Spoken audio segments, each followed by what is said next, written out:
Hello, hello, hello, everyone. Welcome. Hold on, let me back out of this menu real quick. There we are. Welcome, one and all. It's time for a much-needed cozy stream.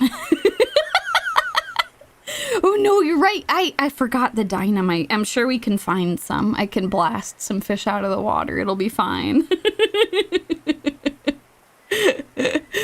Oh my gosh. I hope that y'all are having a fantastic start to your weekend. This has been much needed for me personally. I've been doing a lot of work behind the scenes. I actually realized I was working like 20 minutes like before the stream started. I was just like over here like still working on like I've got like a cute little trailer and stuff for our upcoming 2.0 debut, and I wanted that to actually look good. Oh gosh, come here, fish, come on, let me reel you in. Oh yeah, let's go, come on. I've been really enjoying playing Cast and Chill. It has been very, very nice. I have my cute little dog who gets super excited whenever I catch stuff. Oh, my biggest catch yet. Let's go. Oh, and I'm so glad that you like that new animation. Oh my God. Here's the thing. It is still new. It's very, very fun. And I have a lot more planned for the 2.0 debut. I can't believe that it's in a little over 2 weeks, y'all. It's finally gonna be here. Oh my gosh. After like a year of working on this, it's finally gonna be time. I'm gonna be able to show you all. Ruki! Oh my God! Oh, thank you for the very kind donation. Please relax this weekend. Also, please enjoy this Pop-Tart money. I will absolutely enjoy that. Thank you. It was very kind. Y'all have been so sweet. Oh my God. I appreciate how understanding y'all have been. I know there's been some weeks when I haven't been able to stream as much, just because I am still working in addition to streaming. I'm doing a full-time job besides this, which has been a lot. So in order to make sure I've had enough time just to put stuff together, I've had to take some time in the evenings to do stuff. By the way, you might be wondering what I'm doing here. I'm doing the patented technique of raising and lowering. It's very important to have to do this part to actually go grab the fish. Except for these damn walleye are so stubborn. Look at them. They don't give a shit. I might need to go get a different lure. Okay, hold on. We're gonna bring this back up here. Me and my dog are gonna go this way. Away we go.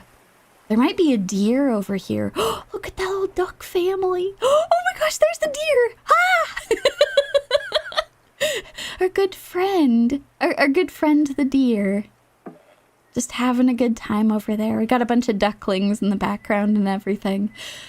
Oh, it's good. But yeah, I am extremely excited to show you all what I've been working on. It has just been like a lot of work coordinating, getting everything together, like all of the artwork, all of the music.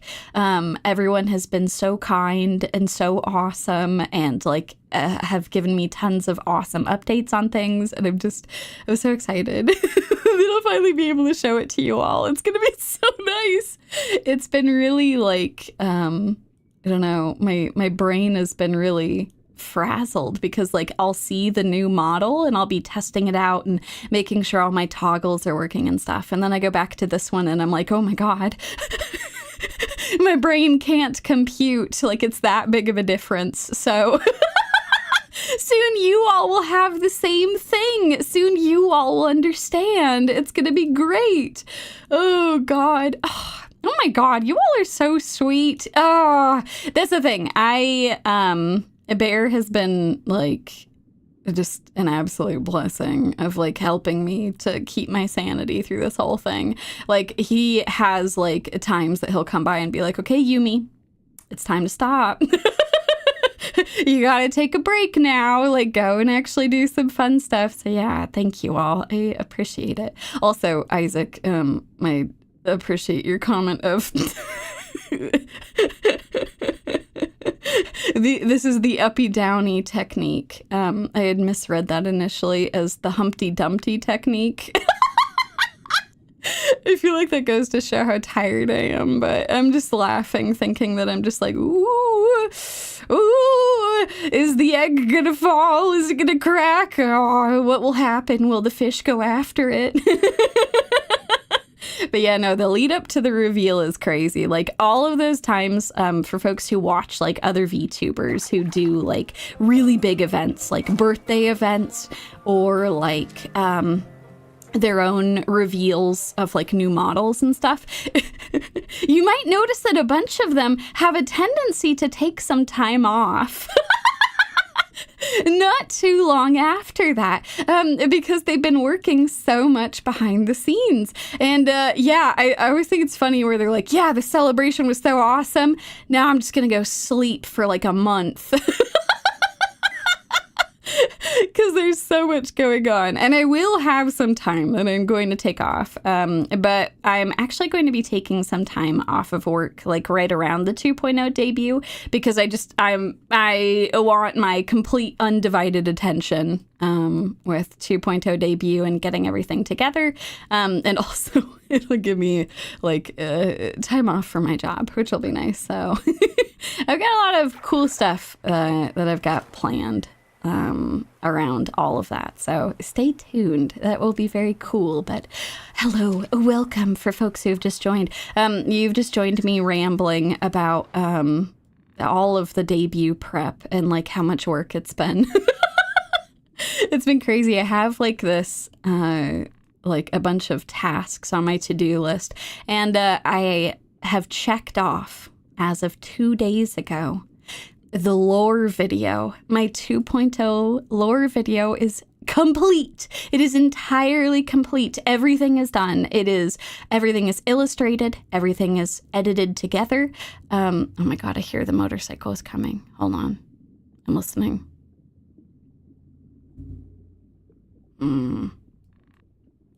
Okay, that wasn't too loud. I thought it was going to be much louder. I'm glad that you all are ready to cry. Because let me tell you, I've now watched it like 10 times because I don't know, I was just really happy with how it came together.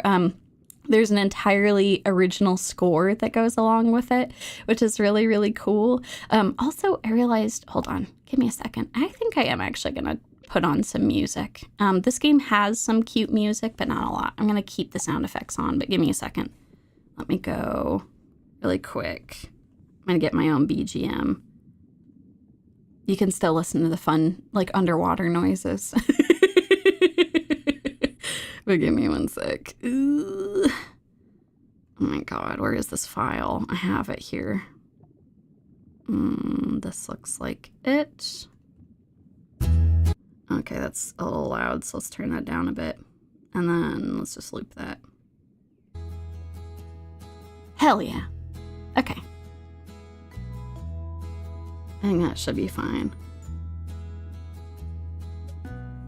Okay, perfect. Now we have a BGM. I'm using my desktop audio right now. I usually have my chatting BGM as like its own source. And yeah, it's nice. It's good stuff. But yeah, what was I talking about? Shit. Oh, I'm glad you like this song. Actually, so I'm glad you all like this song. So I hired the same composer, right, to do the like brand new lore video OST, and it incorporates like the leitmotifs from this. All of the stuff that Vey has done for me incorporates this, like including my beginning screen and stuff. Like I have a Yumie theme, and the Yumie theme shows up in the lore video, and every time it does, I start crying. Every time it shows up, it's just like at like the really like heartwarming moments, and it's just, oh, it's really good. So yeah. Oh, thank you, Isaac. Yes, I was saying that I'd watched it 10 times, and I've cried every single time. So like at the very end, when like I watched through the whole thing, when it was all done, when the music was put in there, and when I had all of my narration done and all of the illustrations, and like it goes to the final panel, the final illustration, and then it's like the credits, like original song by Song, illustrations, editing, and narration by Yumie, and I'm just over here just sobbing. Like, it's so beautiful. It's better than I could have hoped. So yeah, I think all of us will be crying together. It's gonna be okay. We're gonna get through it. It's gonna be good. I'm gonna go further in, actually. I'm not getting any of these walleyes. We'll go hang out with some of our ducks over here. Okay, we'll stop here. I think I should be able to get these ones. Whee! But yeah, so the lore video is complete as of 2 days ago. I've been working a lot on, we got a fish. Oh, stop that.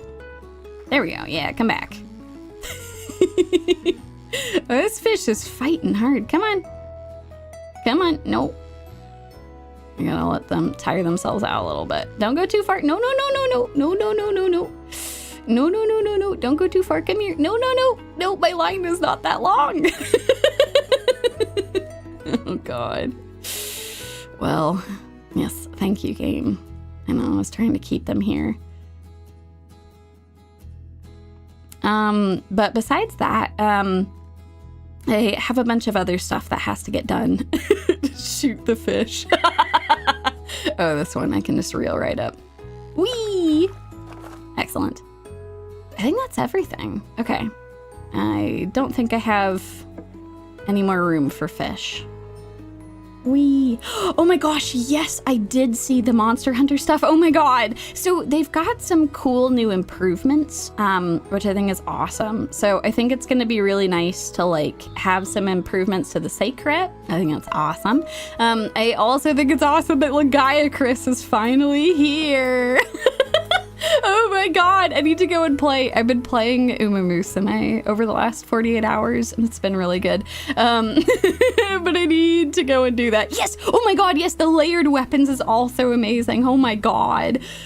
Oh, it's gonna be good. It's gonna be very good. Also, oh my gosh, a fantastic question for folks who are curious, about like Smash the convention, and whether that will conflict with the 2.0. It will not. You will be okay. Oh my gosh. Yeah, no, I am going to be debuting a couple of days after Smash. So for those of you who are going, no worries at all. You will not have to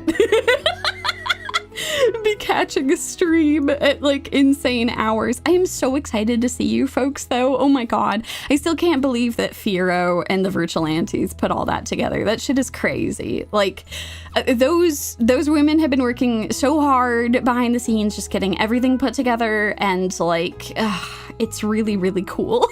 So yeah, for those of you who will be at Smash, I'm super excited to see you. I'm super excited to see all of you wonderful Australian folks. It is going to be amazing. And yeah, hopefully I will be able to get into more conventions to see you folks. I think that will be awesome. Really looking forward to it. But yes, no, that's a fantastic question. It will not conflict. You will be okay.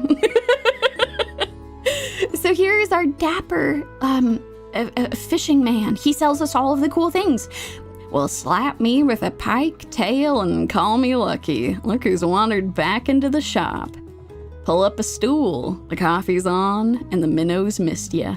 Ooh, I love this man. He's so great. Oh, I need a bigger rod for some of this. Oh, I want this one. This is the one I want.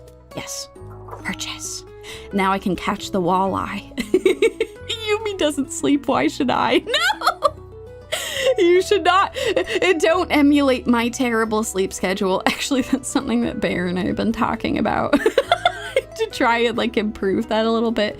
It's hard though. Sometimes you just want to watch more anime and it just, the time gets away from you. I think I actually do want, let's do that. And then I don't think I have anything else I can buy. Okay. All right. These are the fish that I have caught so far. So we just caught this a couple of minutes ago, the bluegill sunfish. There's a bunch of brown trout. There's some smallmouth bass.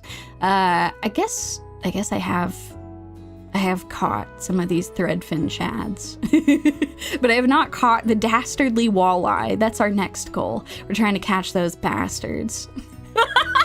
Oh my god. Okay, so you joke, but I would also use chronomancy to watch like all of the anime and play all the games. Right, Batsu, sometimes your umas just want to start a new career, you know? Who are you to deny them? And you know that's true. I stayed up until 2 a.m. like the day that Uma Musume came out. It was a work night and I stayed up until 2 a.m. because it was so much fun. Oh my god, it was great. I was showing Bear all of the stuff. Oh. Okay, we're gonna stop here. And then I think, how do I change my stuff? I don't remember how to do this. Hold on. I was using a mouse and keyboard the last time I did this. Oh, right. It's the D-pad. Okay. Let's go ahead and grab this. And I think I need to go further. Sometimes it's 3 a.m. and you want to eat chocolate, and sometimes it's already 7 a.m. Oh, God. Oh, man. Yeah, no, I absolutely have just like been so tired that you just fall asleep and then you're like, oh, God. I don't know how that happened. That happened a lot when I was in college. Like, it was just really exhausting. There was a lot of shit that you have to do in college. Like, especially when I was, like, writing my thesis paper and, like, applying to grad schools and stuff. Oh, my God. Sometimes you just, like... like, lay down for a little bit, then you're like, oh, nope. I'm just asleep. I'm just asleep now. Oh, my God, no! Mr. Oreo, I one time woke up, glasses still on face and drooling all over my iPad on the page I was reading through the night. Oh my god. I'm so sorry. Oh god, I have been there. God, I have been there. Oh my god. Oh man. Yeah, no, it can be rough when you're like working on a big project and stuff too. Like, oh god. Time just kind of slips away from you and then you're like, oh, well, my body decided it was time to sleep, so that's what I'm doing. I'm just going to sleep now, and you just have to accept it. It's fine. Clearly, you are very tired. Come here, walleye.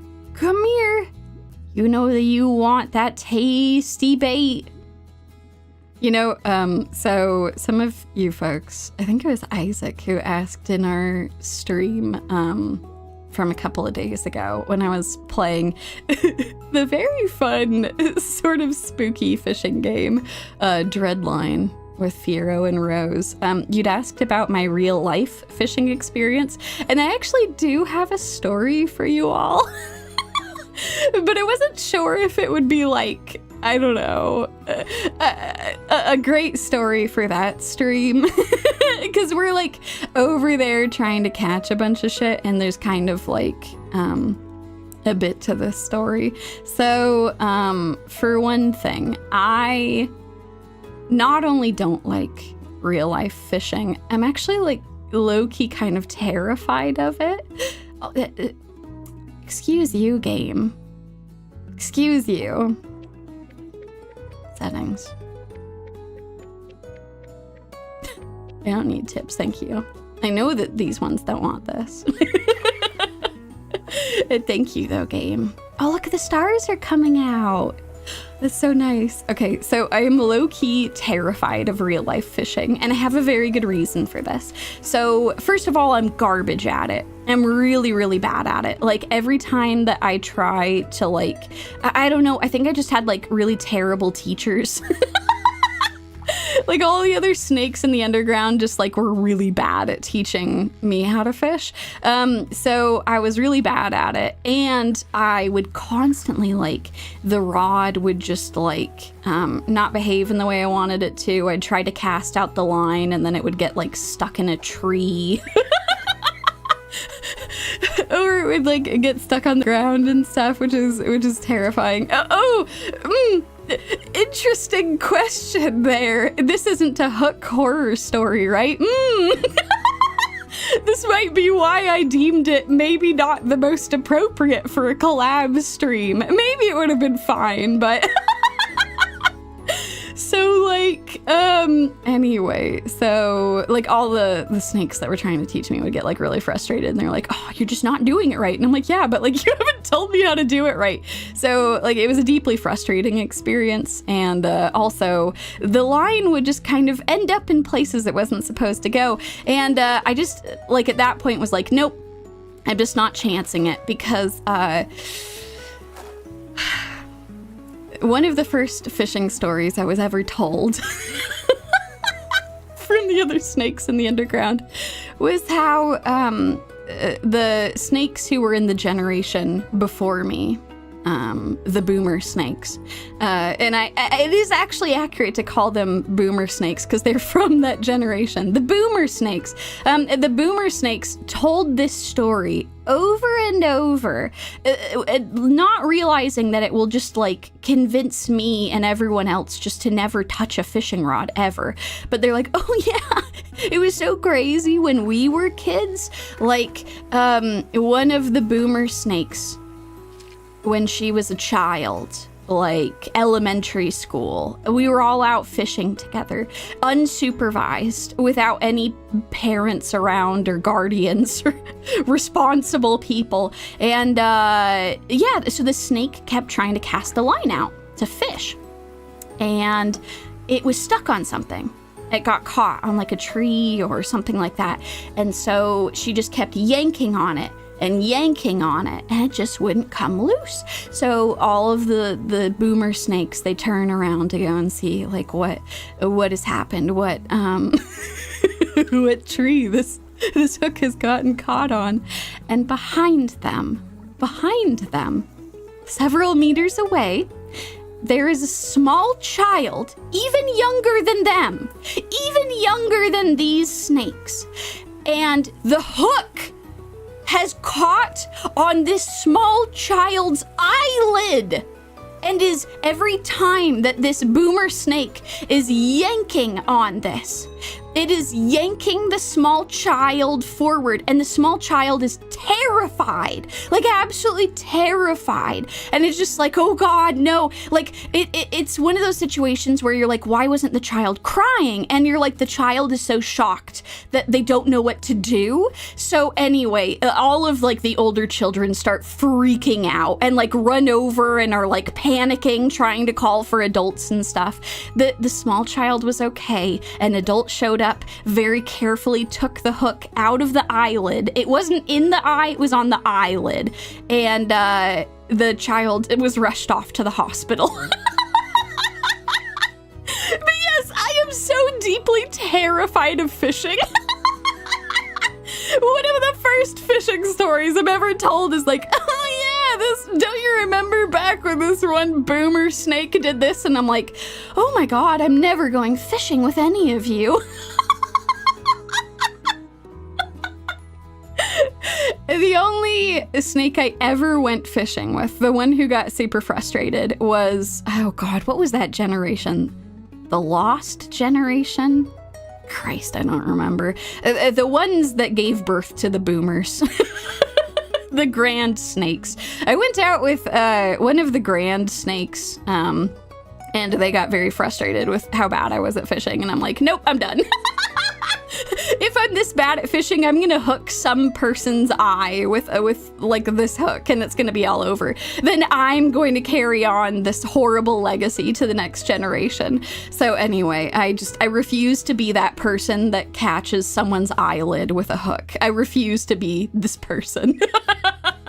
The fuse lighter generation. Yes, no, for real. Oh my god. But yeah, I don't know how anyone in the underground, like, survived. There's so many of those stories. Like, God, there's a lot of shit from, like, when I was a young child, too. Like, very stupid shit that, like, other snakes would do. And, like, yeah, to some extent, I think everyone has stories like these where, like, dumb child goes and does dumb thing. But, like, that's next level, right? That's next level. Like, oh, my fun childhood story is that I hooked another child's eyelid when I was trying to go fishing. Oh my god.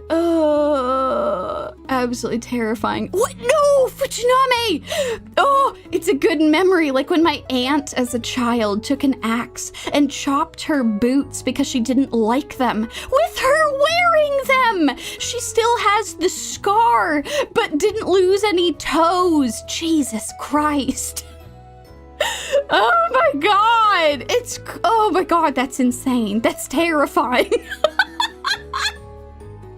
That's the sort of shit where you're like, I feel like to some extent, a lot of children like get like random scars from like very questionable things, but it is amazing the access that like a lot of boomers had to shit that just like would maim them in some way, you know?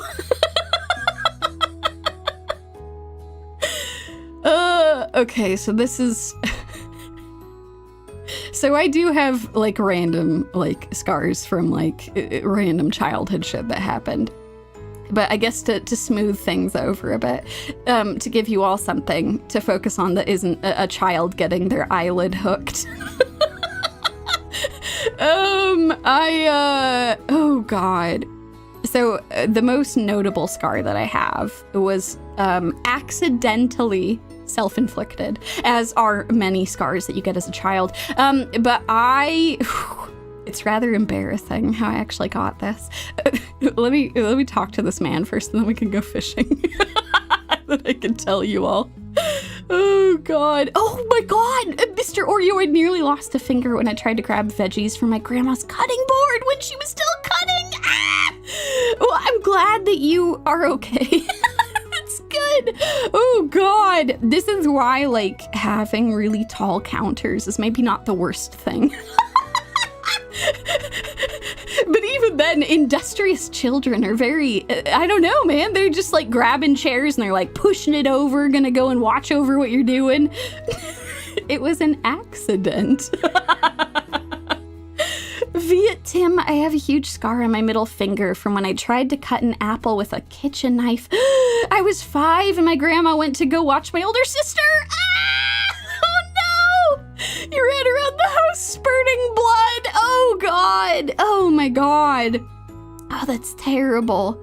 That's absolutely terrible. Man, now I'm over here. I'm just gonna probably tell y'all like some of these random scars. The oldest scar I have is not super noticeable. It's actually on my eyelid. I had a door that was closed on me. Like a car door that was closed on my head when I was a relatively small child. And I don't know. That's a whole thing. It was accidental, but like, the eyelid. You were the first hook child. You were the child. Can you imagine this whole story I'm telling you? That was my secret. No, it's much less dramatic. Is that there's like a bunch of like metal that is like protruding from the edge of doors, and I think it was like the part of like the child-proof lock. That like nicked my eye, excuse me, not my eye, my eyelid, and I needed some stitches for it. So that was not super fun. I think I was like 2 or something, like a small child, unhappy to be getting stitches. It's funny because I know where it is, so I can look for it really easily, but like it's actually really hard to tell. It kind of blends in with like the rest of my eye crease, so like it's fine. Yumie was peeping and got her eyelid caught in a hinge. Oh my god. Childproof, yeah. In the way that it terminates children. Oh, man. Oh, here's the thing. You're right. I missed my opportunity. I could have been extra chuny by having a real life eye patch. Oh my god. But the other scar, crazily enough, the biggest scar that I have, it was not from any stupid, like, snake people stupidity. It was my own. It was my own stupidity. I feel like that's how it always goes. So I was, hanging with some friends. As you do. Do I tell you how old I was? I was not like a young child. I wasn't an adult yet. I think I was like 16. I was like 16 and I was hanging out with some friends. And we went to this mall together. And we're having fun. We're like going and checking out a bunch of stuff, as you do as a 16-year-old. I don't know, we were not being the smartest. It was a mall that did not have a lot of people there. And we were trying to get to the second floor. And we're like, I bet we could just slither up the escalator going the wrong way. What possessed us to do this? I don't know. I guess we were sad, bored teenagers and we're like, yeah, screw it. It's not moving that fast. We can slither up. That's fine. So we slithered up the escalator. Yeah, no, it's acting on your intrusive thoughts. That's the thing. I do think that everyone has tried this at some point. So, like, I feel a little better about it, but, like, I feel like this would have been more like, oh, I totally get it as, like, an elementary school or, like, middle school, but, like, I was in high school. I didn't really have much of an excuse. So, anyway... We slithered up the escalator the wrong way. So we were like fighting the speed of it. And actually, for how slow that shit moves, it does take a lot of strength to get to the top. It does take a lot. And I'm not a very in shape person. Even in high school, I was not in shape. Like, even that was the time when I was like the most in shape because I was forced to do like sports and I was really bad at all of them. I was so bad at all the sports. Oh, actually, hold on. Let me go a little bit this way. Just a little bit. Okay, good. I'm glad that you all have done that too. So I am the example of how that can go wrong. So I get to almost the top and I can just feel like all of the muscles in my tail are starting to burn. Like I'm fighting the escalator to like get to the top. And I'm just like, I can do this. I can do this. I can get there. And... And, like, we can see that they're in this, like, largely abandoned mall. There are, like, people that are, like, showing up. They're, like, getting close to the escalator. Like, they're gonna attempt to go down it. And we're like, oh, God, we gotta hurry. So all of us are, like, dying, right? We're trying to get to the top of this thing before these people arrive and see our shame. And at almost the top of the escalator, I slipped and fell. Straight onto the escalator. Bam! Just like hit it. And then like pulled myself up, felt my tail like hurting really bad. But I'm like, the embarrassment will overcome this. Pull myself up, slither to the top, and then hurriedly run off. Very, very embarrassed. Yes, Uematsu, you have indeed pieced together how this relates to me having a scar. So, if you've ever looked at an escalator, they like slot together, right? Each of the steps like slots into the next step, and each of those slots is really sharp. Like, because why wouldn't it be? Why would they need to sand that down? They don't care. It just needs to fit like into the nice grooves. But what had happened is as I had slipped, yes, they have teeth indeed.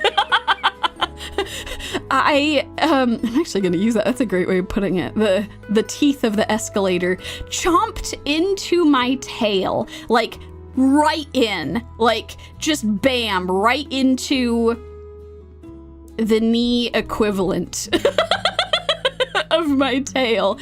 And so we wandered away from the escalator, feeling very ashamed at how out of shape and stupid all of us were.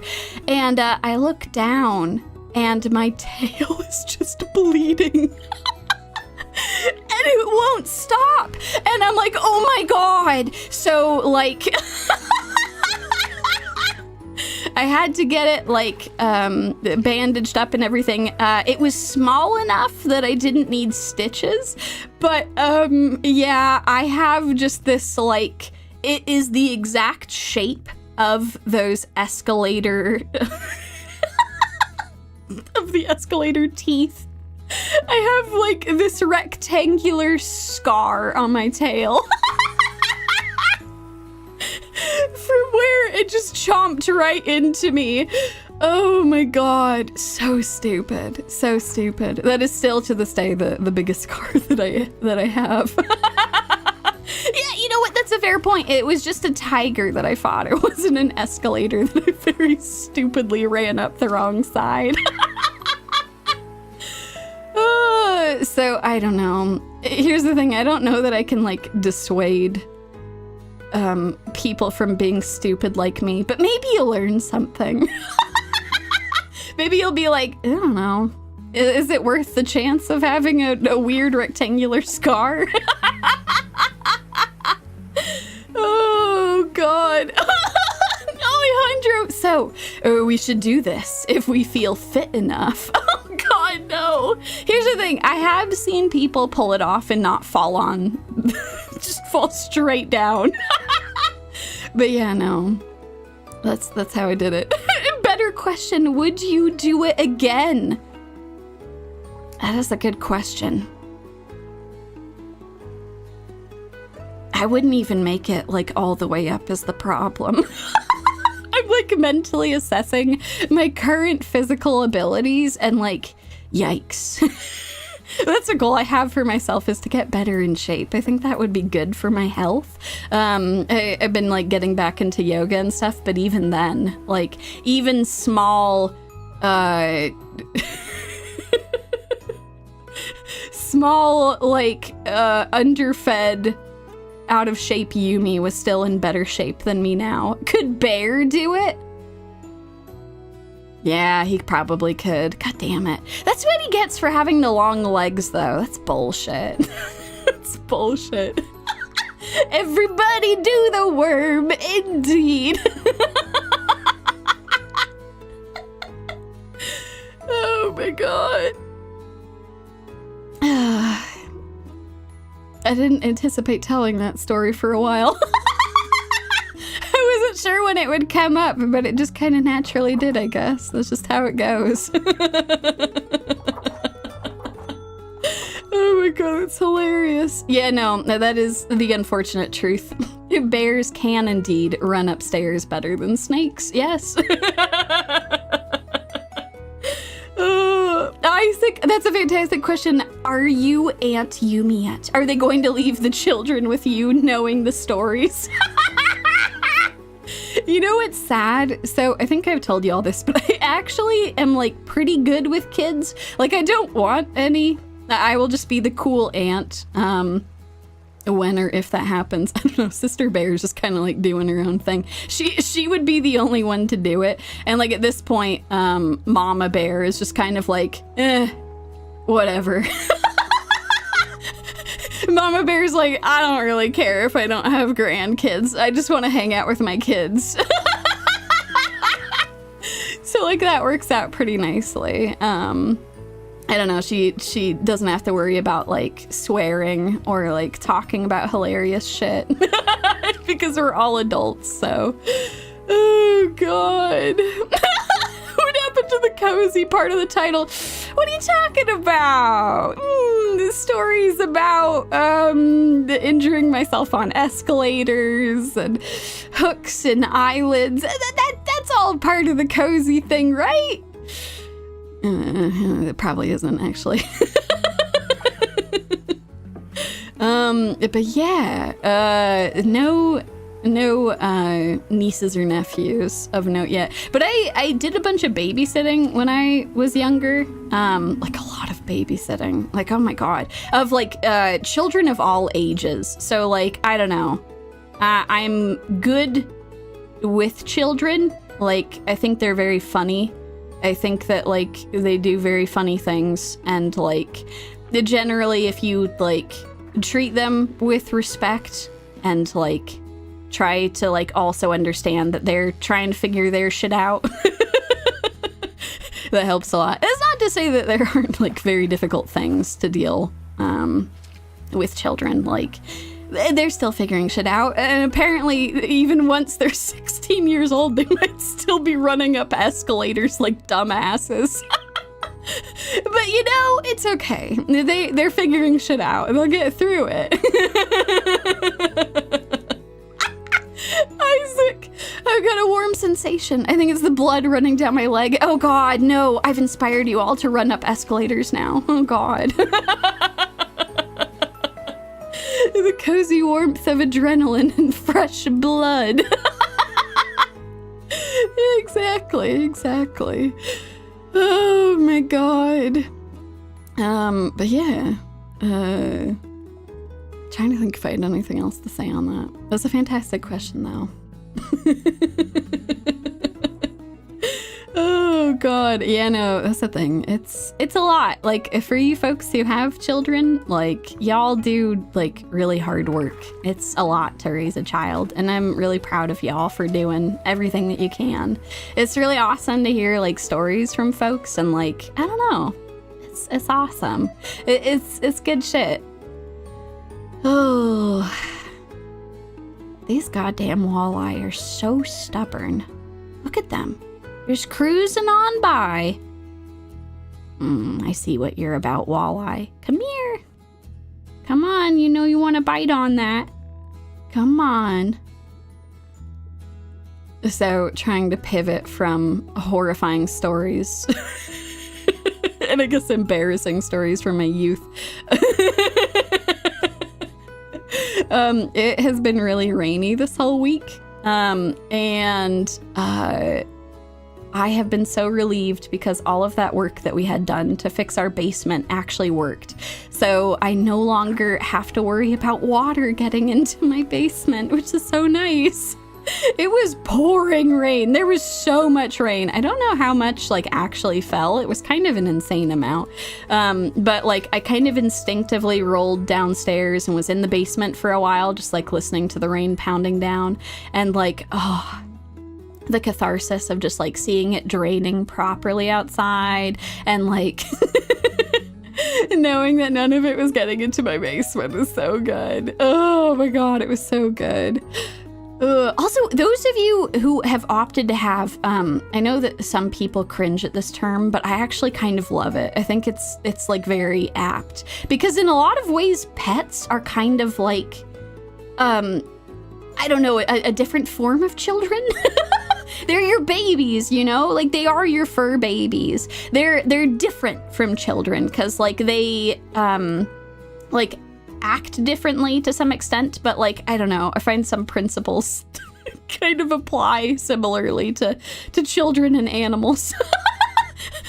But yeah, for those of you who have cats and dogs and other adorable pets, ferrets, snakes, insects, and other cool shit, y'all are like also doing really hard work. It's actually a lot of work to have a pet. I feel like it's one of those things that like I personally have seen a lot of people undervalue of like, oh, it's just a pet. You could just like do whatever. And it's like, no, you're raising a living being. You have to like think about like what you're feeding them, like take care of them, make sure they're entertained and they're not just bored all the time.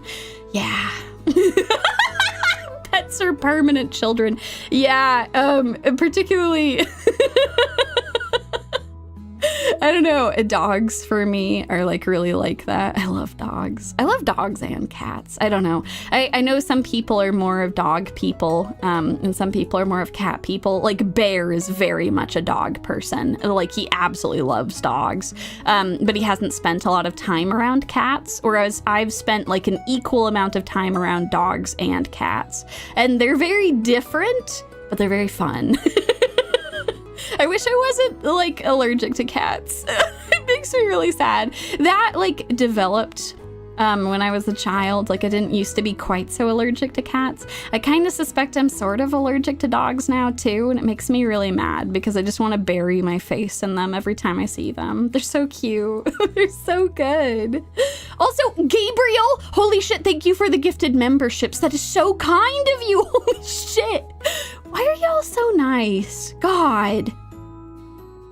Y'all have really, I'm getting like emotional.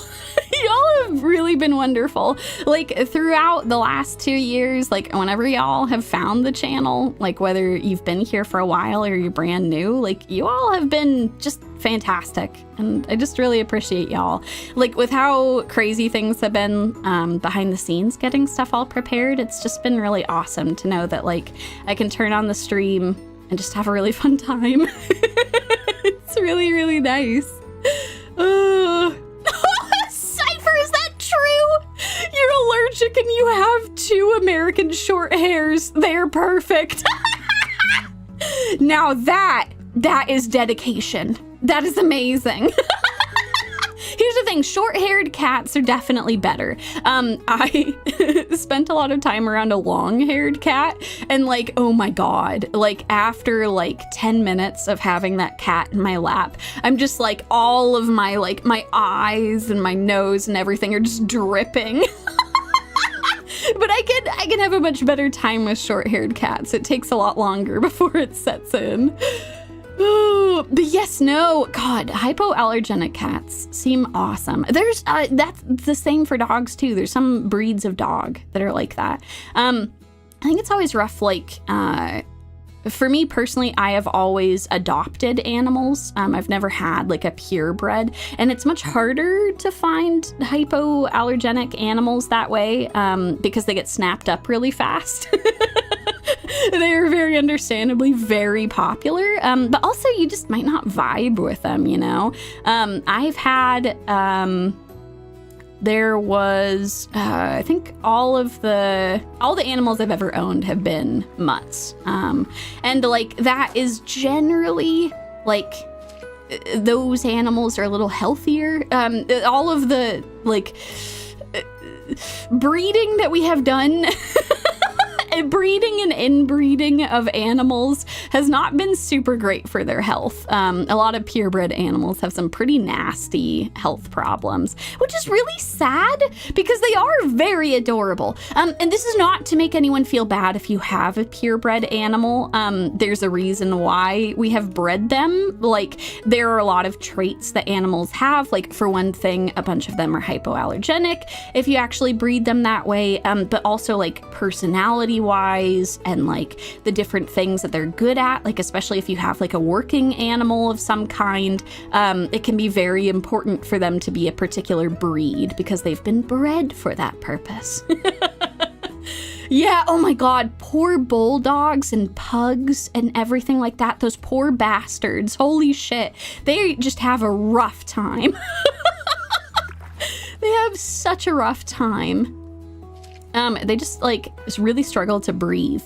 Their noses and faces have become so smushed over time that like they actually struggle to breathe. It's why like a lot of pugs and bulldogs in particular like have a very like characteristic like like way of breathing. Like they just do that all the time, even when they're resting. And you're just like, oh my God, you're dying. They're dying.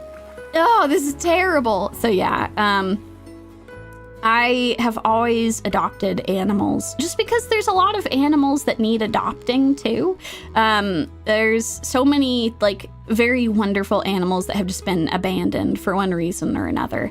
The very first animal that we ever had was an Australian shepherd mutt. Yeah, she was crazy, but she was really fun. She definitely had like that herding dog in her. Like when she was really, really little, like she would try to herd everyone around her, like nipping at their heels and stuff. But she was really smart, so it was actually pretty easy to teach her not to do that. And then her life was just like, I want to just run all the time. All the time, I'm just gonna go out and about, run, chase after birds. Just have a decent time. We got her when she was a really little puppy, like very, very small. She had been rescued from a puppy mill, and she was so young that she still needed to be nursed. And so that was a whole thing because like we had to like wean her onto solid food, which was a lot. It's a lot to take care of a dog that's like that young, and also like teaching her how to be potty trained, and all that. She was really fast at it, which was good. Oh, actually, fantastic question. For those of you who are not familiar with puppy mills, there are thankfully a lot less of them in the world now, as a result of like a lot of countries doing a really good job at cracking down on them. But puppy mills are really wretched places where dogs are kept in really bad conditions and just kept there to continue producing puppies. Like that's all that they do, is they just like exist and keep having puppies and more puppies, and the puppies are taken away from them and sold off to like pet shops and stuff. That's why a lot of pet shops, at least in my country, in the United States, they have like a lot of really prominent signage at pet shops saying all of our animals like do not come from puppy mills. They're not coming from these places, but there are still some that exist. So what ends up happening is when puppy mills in my country are located, they will shut the facility down, they will rescue all of the dogs, and then they will try to find new homes for them. So there were a whole bunch of puppies who had all been born. They were an Australian Shepherd mix. We're not sure what the other portions were. Something that really liked chasing birds and running. Just running. We thought like maybe like a greyhound or something, because like her body was like kind of shaped like that in some ways. She had like a bit of in her older years, she got a little chonky. But yeah, we got her when she was super young because of that, because the puppy mill had been exposed. We picked up one of the puppies from it, and she was a very adorable dog who just had a lot of energy all the time.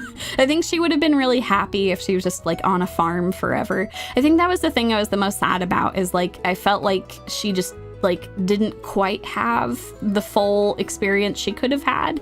I think she still had a lot of fun in life, which makes me really happy. But I think she would have been even happier if she got to run a lot all the time. I think she would have been very happy. There was a lot of days where like the older snakes were just really busy and like wouldn't take her out. So like I would try to take her out on walks and like go on fun adventures with her and stuff. And she was always super excited, way too excited. She would just like be pulling so hard. That was like the strength training that I got as a young snack. I wasn't confident in my ability to run up an escalator. Or at least I shouldn't have been. But I was confident in my ability to wrangle a very excited large dog to like get them to stop. That's actually I'm actually quite proud of that. That's one of the skills that I gained from my time in the underground, is that I was very tiny and there were a lot of big dogs that the older snakes had. And I had to very quickly learn how to wrangle a big dog when you were just objectively not as strong as that big dog. There's like a lot of ways to do it. My favorite technique is like very firmly just like stretching your whole arm out, just keeping it straight and just like planting it on their shoulder. That prevents them from like jumping up on top of you and knocking you over. You see them start, they're like getting ready to jump on you and you're like, nope, nope, nope. Just like immediately, bam, just like hand on the shoulder, keep them down. I learned a lot of like leaning techniques to like offset when the dogs were like pulling really hard on the leash. Oh my God. You know what? That's true. The dog could have dragged me up the escalator. That is extremely true. But later on, we had a cat who was also adopted. She was older, though. I think she was like 3 or 4 when we got her. And she had been given up by her owners. She had not been spayed. So like she like was still able to have babies, and they like the previous owners had not spayed her, and she had become pregnant and they abandoned her. Thankfully, the shelter was able to like make sure that she had a very safe delivery. All of her kittens were adopted, and then she was put up for adoption. At that point, she had been spayed, so she could no longer spontaneously all of a sudden show back up at the place and be like, I got kittens now. But yeah, she was extremely well behaved as a cat. I honestly was really sad that we didn't have the opportunity to adopt some of her kittens with her. That unfortunately just didn't logistically work out. A lot of times, like if 2 cats or like 2 dogs have been raised together, like especially if they're siblings, a lot of shelters will kind of like mandate that you adopt them together. But when it comes to like a mother and her kittens, or like a mother and her puppies, a lot of times they will get separated, which is really sad. So unfortunately, she was separated from her kittens, and she was like, I don't want to like anthropomorphize too much, but she was pretty sad for the first little bit that we had her. She was kind of like just very low energy, and was just kind of like adjusting to stuff.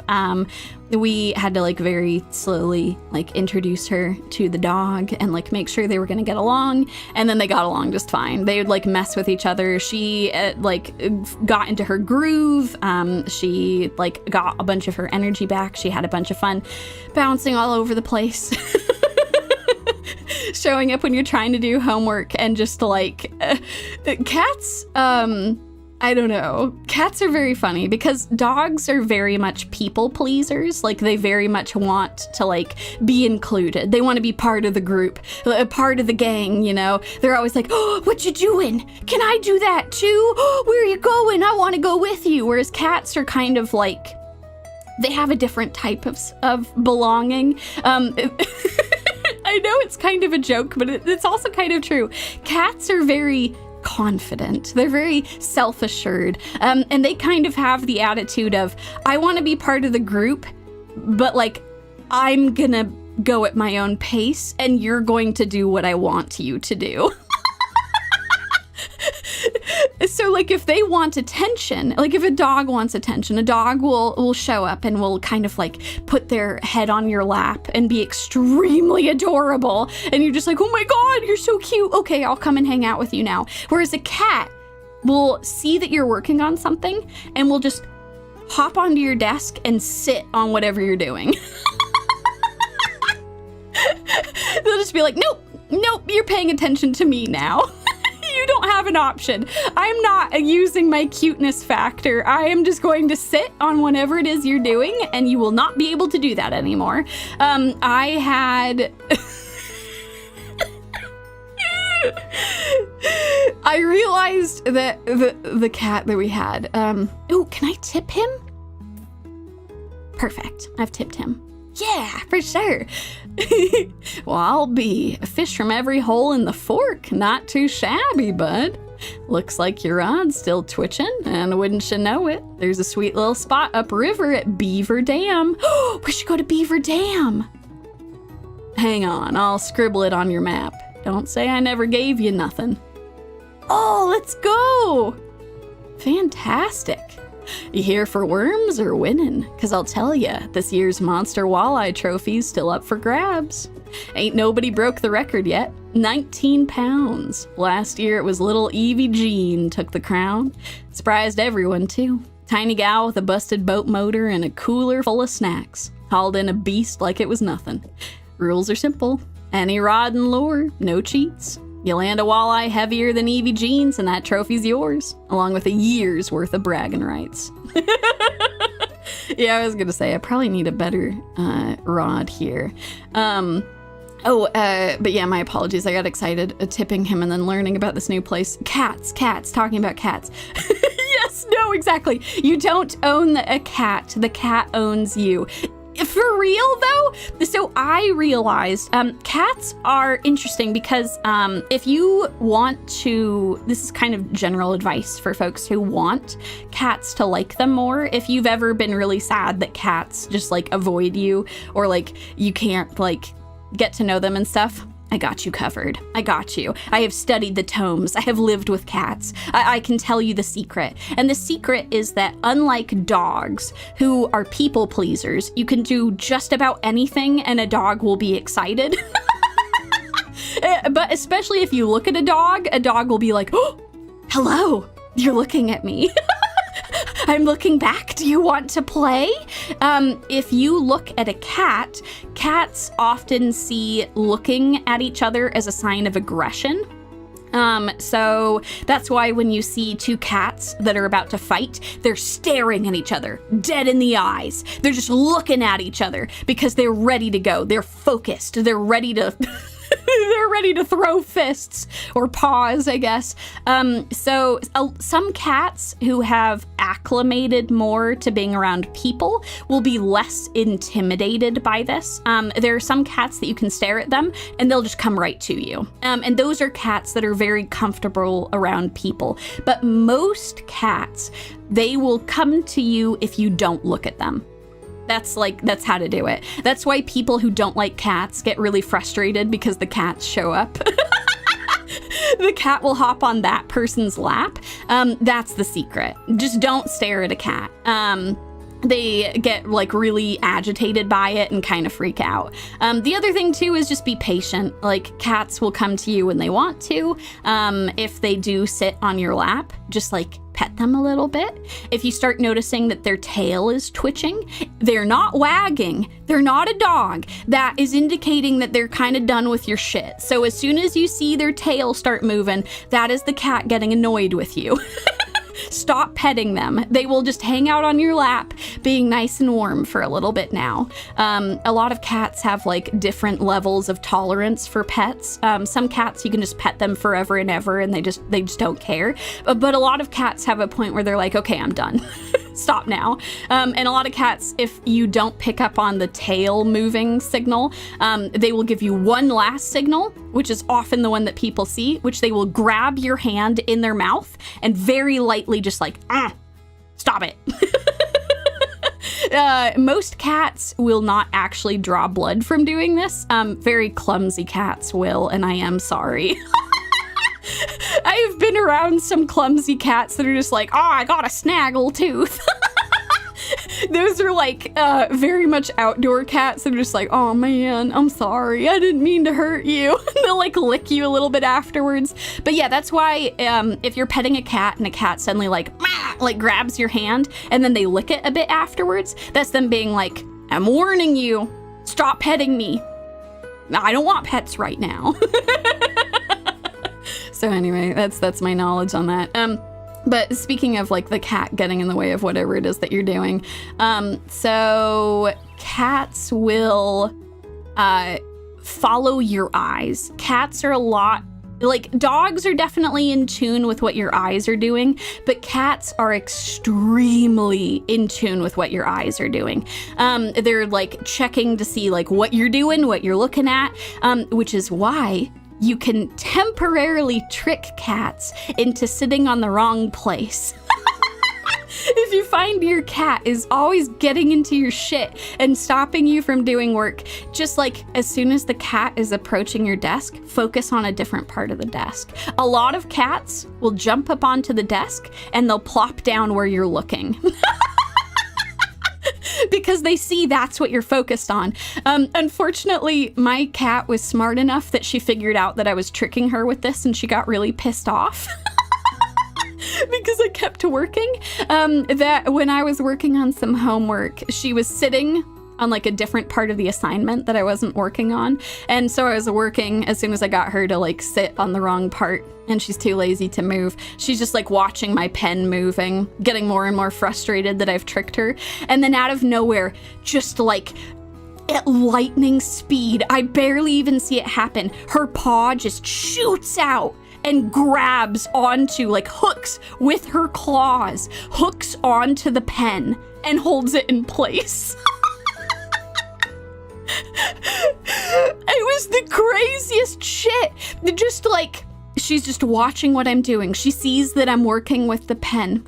And then just in a flash, just bam, just like hooks it with her claws. She's very careful not to grab my actual hand. She gets the pen and stops what I'm doing. And you know what? I respect it. I respect it so much. I stopped doing my homework. I just stopped doing my homework right then and there for the evening. I'm like, you know what? You have won. I'm sorry. I have to respect that. Like, that is some next level shit. I don't think I can do that. So then I just petted her for a while until she was done with my shit. And then she just like fell asleep on the rest of my homework. And I'm like, okay, well, I guess I'm working on that tomorrow. Oh, God. Okay. Let's go. Ooh, hold on. Yeah, let's go to Beaver Dam. Away we go. Yeah, exactly. I couldn't do my homework. My cat is a ninja. Yeah, no, this has been great. I picked this game up a couple of weeks ago, and I'm really glad that I was finally able to play it with you folks, because it's lovely. It's really lovely. It's been a great Zatsudan game, too. But yeah, there you have it. Those are my cat-related tips. Dog-related tips?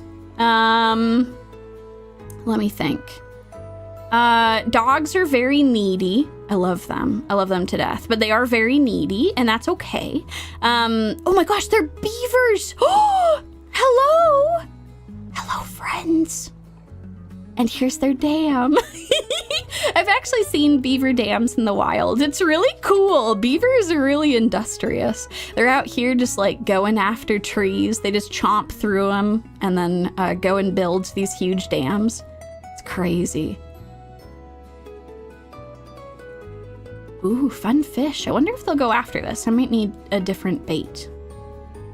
Yeah, God, beavers are a cool keystone species. They're awesome. Yeah, I have loved all of the art in this game. It has been gorgeous. The fact that it actually goes from night to day is great too. But I have no penalty. I just get to keep fishing forever. But welcome for folks who are just joining. I've been sharing some horror stories of fishing. And then I have been talking about cats and dogs for a while, which is great. Oh my God, these beavers are so cute. Okay, I'm gonna change what lure I'm using. Let's try this. Okay. I'll see if any of them bite onto this. I don't know if they will. Yeah, no, I'm glad they don't have a mosquito function either. I would be munched upon. That would not be great. I don't know. I always attract mosquitoes wherever I go. It's awful.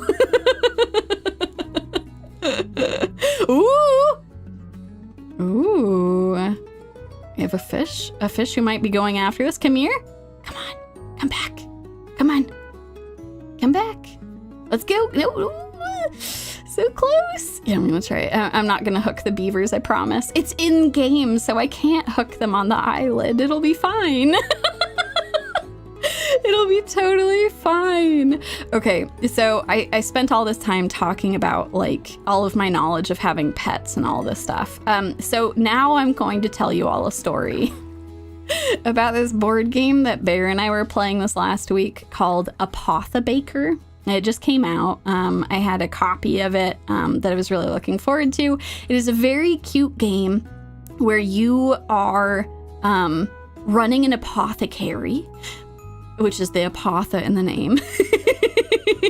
You're running an apothecary, and you are an apothecary for adventurers. Oh my gosh, a crappie. Welcome, crappie. You're not so crappy to me. I'm very excited to have fished you up. So you're running an apothecary in this board game, and a bunch of adventurers are coming to you for help because they have a bunch of ailments. They've just come out of a dungeon, and they need your assistance to get back on their feet again. They have all of these hilarious conditions like a frozen heart or like some sort of curse that they've gotten in the dungeon, and all of these very adorable adventurers with just the cutest art. All of them are so adorable. They're all these little cute animal creatures. They're all like, oh, I have a frozen heart. Can you please bake me something? And you're like, yes, absolutely. So you, running the apothecary, you will use your skills to craft potions and then use those potions to infuse baked goods. So you'll make a bunch of cakes and cupcakes and other things that are infused so they'll taste really good and they'll hopefully cure these people. They are culinary alchemists, exactly. Magic cookies, indeed. So, the point of this game is that you and like either one other person or like several people, they do have a solo mode. I haven't tried it yet, but you're competing against each other to try and heal the most adventurers. And in particular, you're trying to successfully heal the adventurers because there is a mechanic in the game where you, as you're trying to craft potions to infuse your baked goods, you can craft impure potions. Kind of like questionable potions. They might work or they might not work. They might make the patient's condition like okay, but not great. Or at worst, you could kill them. And every single adorable little creature in this game, they'll have a front side of their card that's very adorable and shows their cute little furry self. And then on the back, it's their vengeful ghost. If you happen to accidentally kill them. And what determines whether or not you accidentally kill them is entirely dependent upon the roll of a dice. There is a little dice that you'll roll that will tell you how badly you screw up, or maybe you won't screw up at all. Maybe that questionable potion will give you a bunch of extra points, and they'll be super happy and extra healed. So I feel like y'all might know where this story is going, but very true to life. My lack of ability to cook has struck again, and I not only kept creating these goddamn impure potions just because I kept drawing them out of a hat. Then every time I rolled that damn dice, I would kill one of these adorable little creatures. It was horrible. I have this picture on my phone of all of these vengeful ghosts that cursed me after I murdered them. So anyway, Bear is here to talk about how I murdered all of the creatures, all of the woodland creatures. Yeah, I just wanted to add that. One, every time she killed one, she screamed like someone was shot in real life. Like I was concerned my neighbors would call the cops. Two, she talks about how awful all this is for her and how wretched this is. But on the other hand, she did keep gambling with people's lives for clout and profit. No! Slander, I definitely know! That she's ever seen, she says. She would always kill the cute ones. And it's always worth rolling the bones on someone else's life for just a few more pennies. No! Listen, I don't know what I could have done differently. I just kept getting... You could have not poisoned them. You could have just decided that you weren't gonna roll the bones on their life. What happens? You get a few less points, your husband beats you by even more than double your score. How dare you! How dare you! Listen, I don't know why you didn't kill more people. You might have won, and you might have served a lot more, not death cakes. But listen! Yumie, I can save them, Tsuchinoko.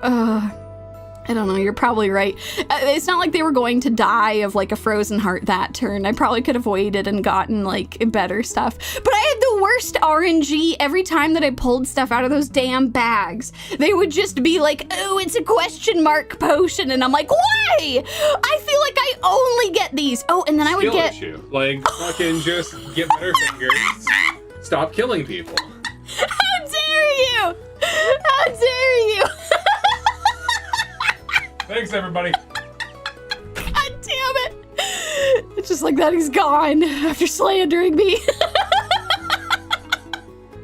Yeah, no, that was the real mistake that I made. It was going up against Bear in like a gacha luck-based game. I was hoping that my MiHoYo luck would carry over, but I was wrong. I just killed a bunch of cute creatures too. Okay, and he actually brought up a great point too. It was objectively the cutest ones that I kept killing. Like all of the most adorable like fox creatures and everything. There were some of the adorable adventurers who were still very, very cute, but they had like, they were grizzled in some way. They were more grizzled adventurers. These were like the bright, shiny-eyed, I'm brand new to adventuring. And I murdered all of them. I murdered all of them.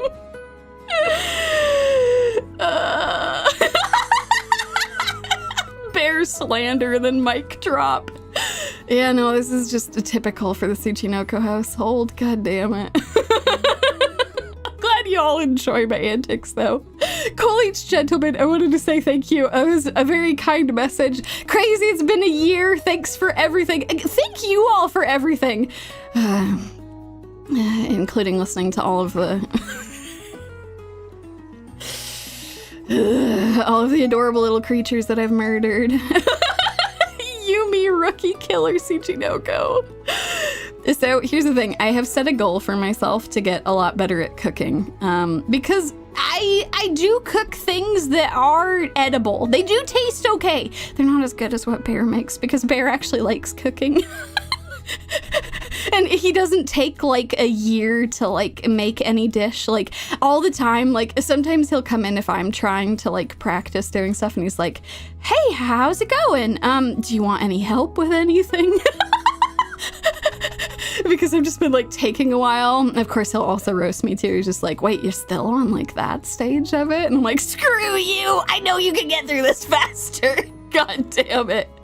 But yeah, no, let her cook. I do have to get better at this. I actually have to like do more meals. There's like a bunch of stuff that I want to learn how to cook, so I feel like that'll be good. You know what? That's a fair point. Maybe that board game was always doomed because Bear is a great cook and he has god tier gacha luck. Oh, that's a fair point, actually.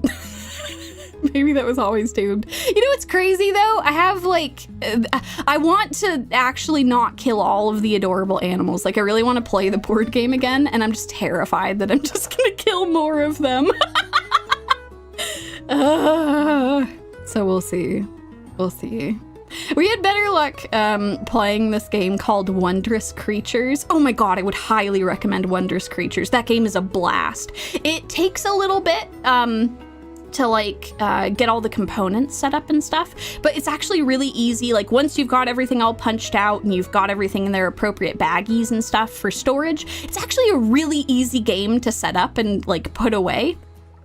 They like give you a bunch of storage solutions for it too. It's a really adorable game where you're like an adventurer and you've got these cute little meeple, those little like wooden statue dudes that you get to represent like you and your wonderful companions. They call them the crew, but they're like animals, which is super cute. And then you're going out and trying to like document a bunch of animals. It's super adorable. And you like get like a bunch of their eggs and you can hatch them into animals. It's ultimately a Euro game, so like you're playing for points and you're competing against each other. But I've actually gotten like points wise really close to Bear whenever we play, which is amazing because he kicks my ass in Euro games. I feel like Euro game just like activates the quiz boy energy. I'm sorry. I shouldn't be casually throwing around quiz boy, but like it just activates like the math part of his brain. It just like turns on and then he's like, all right, I got this. I'm gonna get this achievement and this thing. And then you tally up the points and he's not wrong. He does like just absolutely kick my ass and like all of his family's ass too. We have to come together to take him down. I don't want to kill all of them. Yumie Tsuchinoko that only wants to kill some of them. Listen. Listen. I'm gonna try not to kill all of them, but at least in Wondrous Creatures, I don't have to kill anyone. And yeah, our scores have been really close. He still managed to like beat me on a couple of achievements, but like I've gotten really close to beating him, which is really exciting. I don't know. I love a lot of Euro games, even the ones where like his math brain turns on and he's just like, all right, I got this all figured out. And then at the end he'll like lay out like all of the different moves that he took. And I'm like, Jesus Christ, you had that figured out from turn one? God. I'm just over here being like, okay, I'm gonna put my strategies together. And here's the thing, I'm like underselling my own achievements. I end up scoring really high in these games, but like this man is just crazy, just absolutely crazy. Uematsu the slander! But if she had the chance to, I'd fear for those Wondrous Creatures. If I'm being honest, I probably would too. I guess I probably would too. Okay, let's see. Should we get a better rod? Let's get a better rod. Let's get the Maple Scout. Whatever the hell this is. Excellent. Oh god, that's all our money. Okay. Away we go. Whee! Oh my god. Ugh. But yeah, we've been trying out a bunch of board games. It's been super fun. There's like been a bunch of stuff that's been released and we've been trying those out. Also trying out a bunch of video games too, which has been super nice. We all know the snack is ready for sacrifices. Oh god, that's so true. Oh right, I need to change my rod. Okay. Yes, the Maple Scout, please. And then let's try... We'll try this. We'll try to get some crappies. Okay. Cult of the Lamb might be more Yumi's alley. God damn it. Oh, God. Oh, my gosh. Oh, hello. Come on, fish. Come on. Let's go. Oh, we got a trophy. Wait, crappie. Let's go. Yes, that's actually a good point. That was from last year, I think, when I played the Cult of the Lamb. I do have a stream of that for folks who are interested. There's definitely no sacrifices at all that happened or any cult-related activity. Yes. God, I actually, at some point, I need to get my capture card figured out for my Switch because it would be really fun to play some Animal Crossing. But I have a bunch of other really fun games too. Speaking of, I am so glad that you all got so excited about Uma Musume because, like, for real, I would love to stream more of that. It's a really, really fun franchise. All of the characters are really endearing. It is a really fun chance for me to voice act a bunch of the characters. So yeah, I'm really glad that y'all have enjoyed it. Oh. No, yeah, no, sorry. What I mean is I want to play Animal Crossing on stream, not kill all of the adorable animals in it. No more adorable animal murder that's happening here. Well, caught me in 4K playing it right now. Dude, if I wasn't playing this, I would be playing that. But I thought this would be perfect for hanging out and just having a Zatsudan together. Oh, God. But yeah, I love Uma Musume a lot. I'm actually gonna rewatch the anime here shortly because I love the anime. I think the anime does such a good job of like introducing you to the world and all of the characters with amazing animation. It's just kind of like a kind of a dream team coming together to create that. It's really, really good. Why not play both at the same time? Oh, God. Oh, as for what horror games I'm going to play, I look forward to that. After the 2.0, there will be some horror games. Because I'm going to have a brand new model where it can more accurately show off my frightened expressions. So yeah, that'll be fun. Look forward to that. I'm not going to spoil which games those are yet. But yeah, we have a couple. Hand-picked by Bear. All of them have been approved by me. We made sure that like they wouldn't be too scary or like I would just refuse to play more than I already would. But like... God damn it. Speaking of, we could catch her stalling in 4K. Oh, God. Oh, man. Man, none of these fish are biting. Y'all. I have such a wonderful lure for you. Come on. Come bite it. Come here. Come here. Damn fish. Come let me catch you. Mm-hmm. Oh, come on. Oh, God. Too much, come on. You think Yumi's murderous in cozy board games? Wait until she's scared. Maybe I'll actually be better at like not panic shooting this time. God, that's always the most embarrassing thing when I like go back and rewatch. Like when I'm time stamping horror streams and I'm just like, oh my God, I was so tunnel visioned. I just didn't see that at all. Like, holy shit. Like when you're calm and you're looking back at it, you're like, God damn it. They totally could have hit that thing. But no, at the time you're just like, nope, panic. I can't see anything. I don't know where I'm shooting. You know what? That's true. Maybe the fish were scared by my hook story. Oh God. Oh God. Any plans to do VR horror games? Probably not. In addition to having many afflictions, as is my lot in life with a 1 out of 10 constitution score, I get really motion sick. So there are some games that I really struggle to play. I actually have a really hard time with first-person shooters. As a result of this, I get really motion sick after a little bit of playing those. But VR just is like, like amped up like crazy. It's like, oh my God, it like makes me want to vomit so quickly. It's crazy.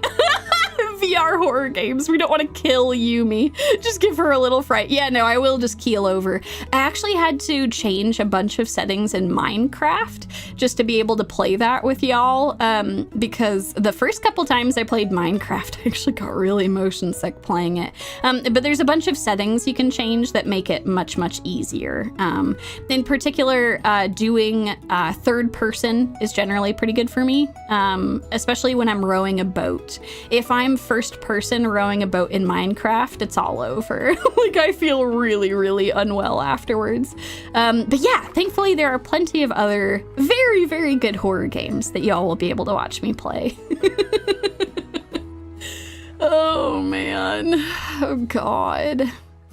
Yeah, I actually have a lot of stuff planned. I think I mentioned this before, but Bear and I have like an entire like spreadsheet of like all of like the games that I really want to play with y'all and like what I'm going to be able to accomplish right after my 2.0 debut and what stuff I'm going to do like in the month after that and all this stuff. So yeah, I'm excited. I'm excited to show you all. There's a lot of really cool shit. It's going to be really cool. Maybe I should just go back with the fish I've got. See if I can't buy another lure. Another lure. Whee! Let's go, doggo. Away we go.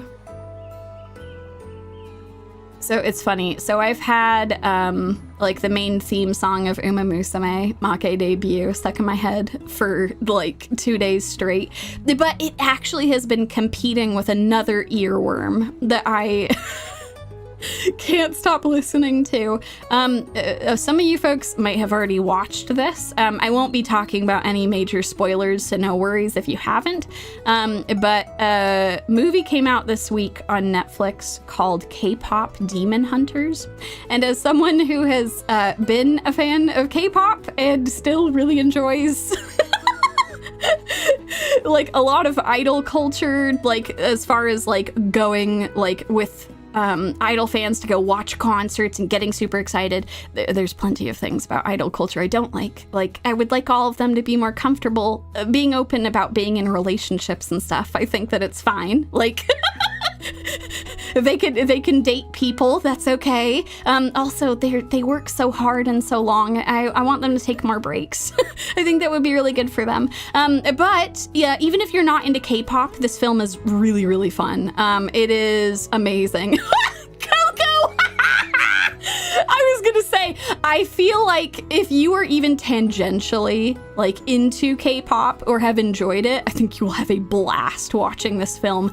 Even if you just like fun music and fun animation, this film is still really fun. I think this for me is going to fall into like my permanent stash of like feel good films that I'll go back to when I want to like watch really fun animation, like fun comedy and character interactions and something that will make me cry, but like I'll feel good at the end of it. The other one that's like primarily in that camp for me is like the Kung Fu Panda movies, especially Kung Fu Panda 2. It's kind of like a comfort film when like if I'm feeling like unwell or whatever, I can just turn on Kung Fu Panda like when I'm sick or whatever, and it's nice. It's really nice. I love all the character animation, all of like the story is engaging enough that you have a lot of fun watching it, and it's got like really nice, heartwarming messages in it. Yes, no, Kung Fu Panda 2 is amazing. Kung Fu Panda 2 still makes me cry every time. And yeah, I cried watching K-pop Demon Hunters as well. The film is about what if like the most popular K-pop idol group on the planet were also secretly demon hunters, and like they're from a long line of demon hunters who have like chased back demons through the power of song, and it's kind of great. It's kind of amazing. There's a lot of really cool ideas in it. Like there's a certain degree to which like engaging with the film on a metaphorical level is really important too. Like, what does it mean to be a demon? What does that actually tangibly like mean for the film and for you? And like there's a lot of really cool stuff about like the role of pop stars in people's lives, how it can be something that's really positive, where a lot of people love listening to pop songs and like have favorite musical artists, not just like pop and things like that, because it's something that inspires them. It's something that they can lean back on when things are hard. I know for me personally, if I'm ever feeling like sad or like I need a pick-me-up, listening to music always gets me there. So music is really important to a lot of people, and this film shows both sides of it. It shows people who are earnestly engaging with that, who love their fans, who want their fans to be happy and like feel as emotionally fulfilled as they are. And then it also shows a flip side of that with like popular artists who prey upon that. People who are preying upon your insecurities and your vulnerabilities, and you're coming back to them not because it's helping to make your life better, but because they can continue to get money from you. And yeah, it's kind of like a really cool film for that, in like showing off that like the world is complicated and our emotions are complicated, and like we have imperfections and insecurities, but like at the end of the day, like trying to be honest with yourself and like live the life that you want to is the best that you can do. So yeah, it's really nice. Does that mean that demons are weak to K-pop? Yes, it does. Actually, the like history of all these demon hunters is that like they show like a montage in the first minute of the film of all of the previous demon hunters, all of them, and it's like different like genres of music from different time periods. It's really charming. And then the modern version is K-pop, and it's just great. But also the songs are amazing. Holy shit, they're really, really good. They not only did a good job of capturing like the vibe of like stardom and people who are like really into pop music, and how important that can be for like those fans and for the artists themselves, but it also like has music that is objectively really catchy. They did a really, really good job with it. So yeah, I have had those songs stuck in my head all week, and they're not going to go away anytime soon. I'll probably do a member watch along at some point of that film, and then I'll just like talk for a really long time about like the symbolism in it, and how clever like some parts of the film are, because I was really impressed with like the emotional maturity of it. I think there's like a really important message to take away from like the ending of it in particular. So yeah, I really loved it a lot, and I think they knocked it out of the park. And now it's, as soon as you listen to it, you're gonna have it stuck in your head too, so. Dude, yes! Oh my god, every song is good enough to sound like it can be a K-pop group's title track. And it's just the whole damn film, it's crazy!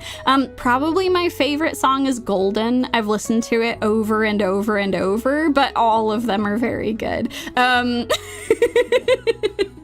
Soda Pop is also very catchy. That's the one that I see a lot of people that are just singing. But Golden is really lovely. Oh my god. Time for a drink. Oh, you know what? Actually, that's a good point. It's been, oh my god, it's been an hour and a half. That's a good chance for a hydration check. Okay. All right, let's go.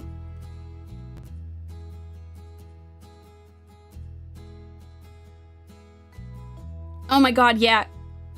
So the movie is especially great, like, if you know even just a little bit about some of, like, the stereotypes of, like, K-pop and, like, a bunch of stuff. It's very funny. There's a boy band, that is in the film, and I started laughing so hard when they were revealed, because every single one of them is just a...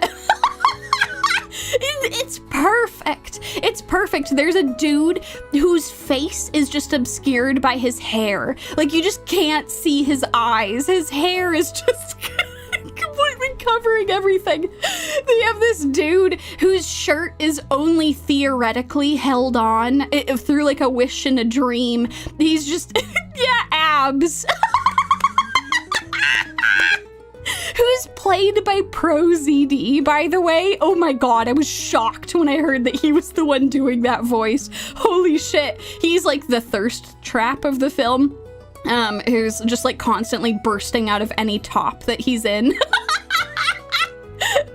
Oh my god, then they have, oh my god, I lost it when they had like the shortest member of the boy band, the one who like kind of looks almost boyish, and then he starts singing and he has the lowest voice of them all. Like, oh my god, I feel like there have been so many boy bands who have exactly that lineup. The thirst trap, the dude whose face is just covered, the like conventionally attractive, like really good looking dudes, and then you've got just like the short dude, like the quote unquote baby of the group, but he's got the lowest voice out of all of them. And every time you hear the lowest voice in the song, you're like, oh yeah, that's the baby of the group. So funny. Oh my god. Also, oh my god, the on the female side too. Oh my god, I was obsessed with the main like the main stars of the show. Huntrix is what they're called, which is adorable. They're a 3-girl K-pop group, and they're these demon hunters. All 3 of them are great. They have such a good dynamic with each other. Like the chemistry that those voice actresses have is really, really good. And they also have like just really great on-screen interactions with each other. You just have like a really good feeling from all of it. Like these are people that care about each other and love each other and want the best for each other, which is just a really good feeling. It's really awesome. So yeah, they're all great. You've got like the kind of like bad girl, the one who she was rejected by the rest of her family, and she's got tons of piercings and all this stuff. She's like the cool one of the group. You have the happy-go-lucky, extremely adorable member of the group who is both like writing a bunch of the lyrics for all of their songs and also a crazy rapper. Like she's really, really good at rapping.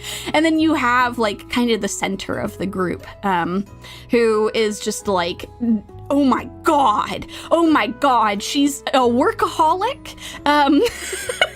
A workaholic who cares so much about her fans, who cares so much about the other members of her group and just everyone involved, and who can belt just the craziest lyrics. It's insane. So yeah, anyway, a big fan. I really enjoyed the film. We'll definitely return to it when I want to listen to wonderful songs and cry for a little bit and then like feel good about the world and stuff. So okay, let's go. I want to get some more lures. I'm over here just talking about this instead of fishing. Oh no, I don't have enough money. Oh, hold on. Let me go. Do you have anything for me? Oh, I can give him a tip. Okay. Oh, perfect blue watch along one day. That is a masterpiece of a film. I don't know that I will ever do a watch along for it, but it is a movie that you should watch and then maybe have like a backup movie. To like feel better afterwards. Have a pick-me-up afterwards. Perfect Blue is amazing as like the flip side of fame, like what it can do to a person and their reputation and their mental health and like a bunch of things. So yeah, Perfect Blue is amazing. It is an anime film. It is very, very good. But yeah. It's pretty brutal. So yeah, it's a fantastic recommendation though. I really appreciate that. Speaking of drinks, any drinks that you've been liking recently? Or is Glühwein and eggnog still the top? I always love hot toddies. I haven't been able to drink as much recently just because my constitution has not been super great, and I don't really want to risk it. So I haven't unfortunately been doing too much in the alcohol vein. But I actually had some really good margaritas when Mama Bear was in town. Oh my god, that shit was so good. I made an excuse to have a drink when Mama Bear was here. Oh man. But yeah, no, White Claws are okay. They don't they go down easier, but I'm kind of trying to stay off any alcohol for just a little bit. We will probably have another drunk stream at some point where I will sing more fun karaoke stuff. But yeah, I've just been like really busy with a lot of stuff. And whenever that happens, I'm like, ooh, just to be safe. I'm not really gonna push that too much. I'm gonna be careful. Oh man. You're a real gem, you know that? Ain't nothing like Holland? Holland? That was almost like a V. Like hauling in a fat old largemouth bass after giving you a workout.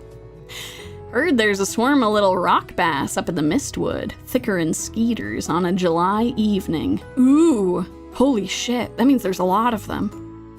If there's more of them than mosquitoes. Screw it, let's go upriver.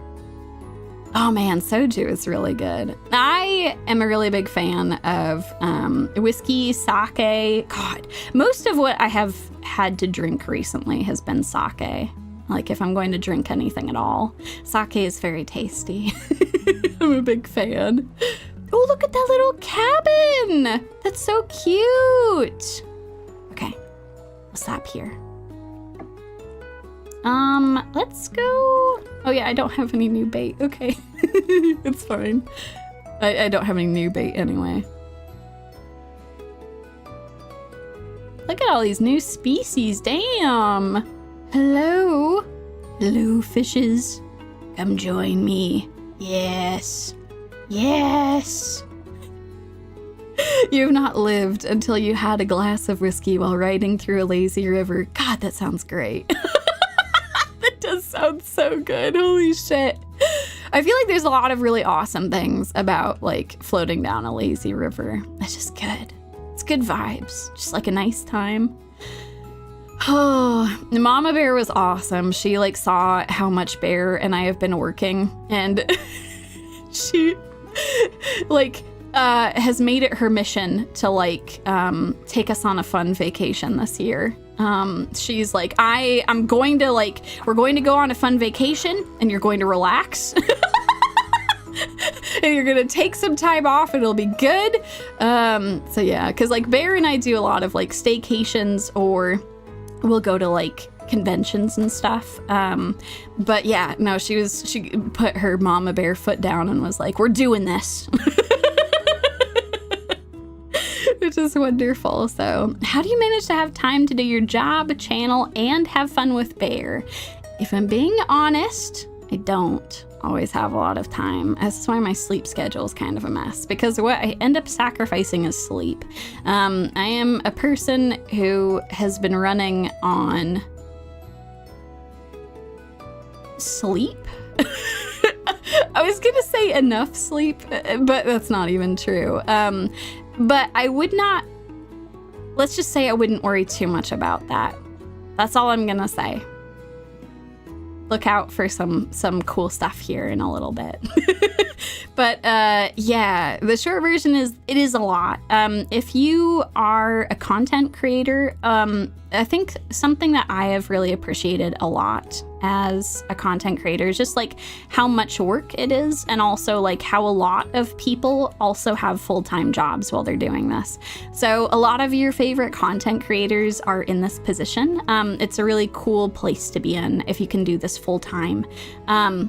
So yeah, this is just like a PSA to like, I don't know, like a creator appreciation PSA, that there's a lot of really cool people that like do a lot of hard work behind the scenes.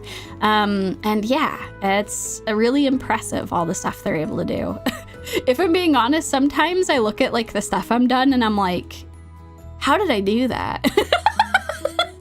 How did I do that? That's crazy. That's absolutely crazy. So one thing to make you all feel better a little bit about like my full-time job and stuff is that it's not always super crazy at my full-time job, which gives me some time to decompress or like maybe do some stuff on the side. It's not all the time, but it is nice when I do have some downtime. Unfortunately, my full-time job is kind of ramped up a lot, which has made things a lot trickier. So it has, I'm not going to say it hasn't been stressful over the last couple months, because I went from like feeling pretty good about like my energy levels with like how much I needed to get accomplished. And then all of a sudden my job was like, everything is broken. I and you have to fix it and get shit figured out as quickly as possible. And I'm like, why? Why is this broken? And I'm sorry for any of you who work in IT. I know you all constantly get grief from people. Not all IT is just like constantly messing stuff up, but my job, IT is constantly making changes that no one wants, and that people explicitly are like, please do not do this. It will completely mess everything up. And then they do it anyway, and then it messes everything up. And then we have to fix it. So yeah, it's been a lot. It was very unexpected, and like that has been a little stressful because like I was kind of like, it was working pretty okay when like I was able to like not just be working constantly, you know, like during your day job. A lot of folks' full-time jobs, you're not working the entire time, you know, like you have a little bit of downtime. It hasn't really been like that. And that's been pretty stressful. And like, I don't know, I probably don't want to get into this too much. Ask me about it in a member stream. I could talk more about it then, but I have some very strong feelings about how my boss has handled all of this. A new work being dropped on our plates. Needless to say, if you are a manager, please be very, very kind to your employees if you ask a lot of extra work of them, because yeah, it's not super great if you get a bunch of stuff dropped on you and then your boss is really awful about it. It's just stressing you out just as much as your goddamn work is. So, oh God. But yeah. System philosophy. Hey, IT industry and Karoshi country guy here. That's the thing. Like, I think that a lot of IT, it's very thankless work. Like, you have to fix a lot of stuff when it breaks. You have to like get a lot of stuff set up. It can be really exhausting when stuff needs to get implemented. But thankfully there are a lot of times when you have like really good downtime, when you can just like take it easy for a little bit. So y'all are so sweet. Where's the head pat emote? Y'all are very kind. But yes, no, Bear and I have been talking a lot about a lot of stuff, about how to like get some more sleep, without like needing to sacrifice, like getting to hang out together, and doing a lot of fun stuff. So yeah, I am looking forward to, a lot of stuff. I think it's gonna be good. Like once, summer gets here and whatnot, looking forward to it. Hugs will do for now, I guess. Thank you all. Hugs for all of you. Oh my God. I hope that you all, like wherever you are, whether you're in college, like in school in some capacity, whether you're working a job, trying to find work, I hope you all are finding plenty of time to decompress, take it easy, because shit gets crazy. It gets crazy. And it's important to take some time just to relax and like unwind. Even with how busy I've been, it's still been like always a very important thing that like no matter what, Bear and I will always like wind down with some funny anime and like we'll just watch a bunch of stuff together. We've actually been watching, because neither of us have watched all of Detective Conan. I actually had never seen any of it before, which is crazy, and that was insane. So I wanted to correct that. I needed to actually watch Detective Conan. Bear had seen like 200 episodes of it, and then hadn't seen much else besides that. So yeah, we're like almost 300 episodes in right now. We watch that every single night. Just like watch a couple episodes of Conan. And it's fun. We'll like try to predict like what's going to happen. Half the time when an episode of Conan starts, we'll just be like, it's that person. They're gonna be the one to die. Or this person did it. I'm guessing they did it this way or that way. Oh my God. I've now watched enough Conan to have like very strong feelings about it. I have very strong feelings about some of the characters.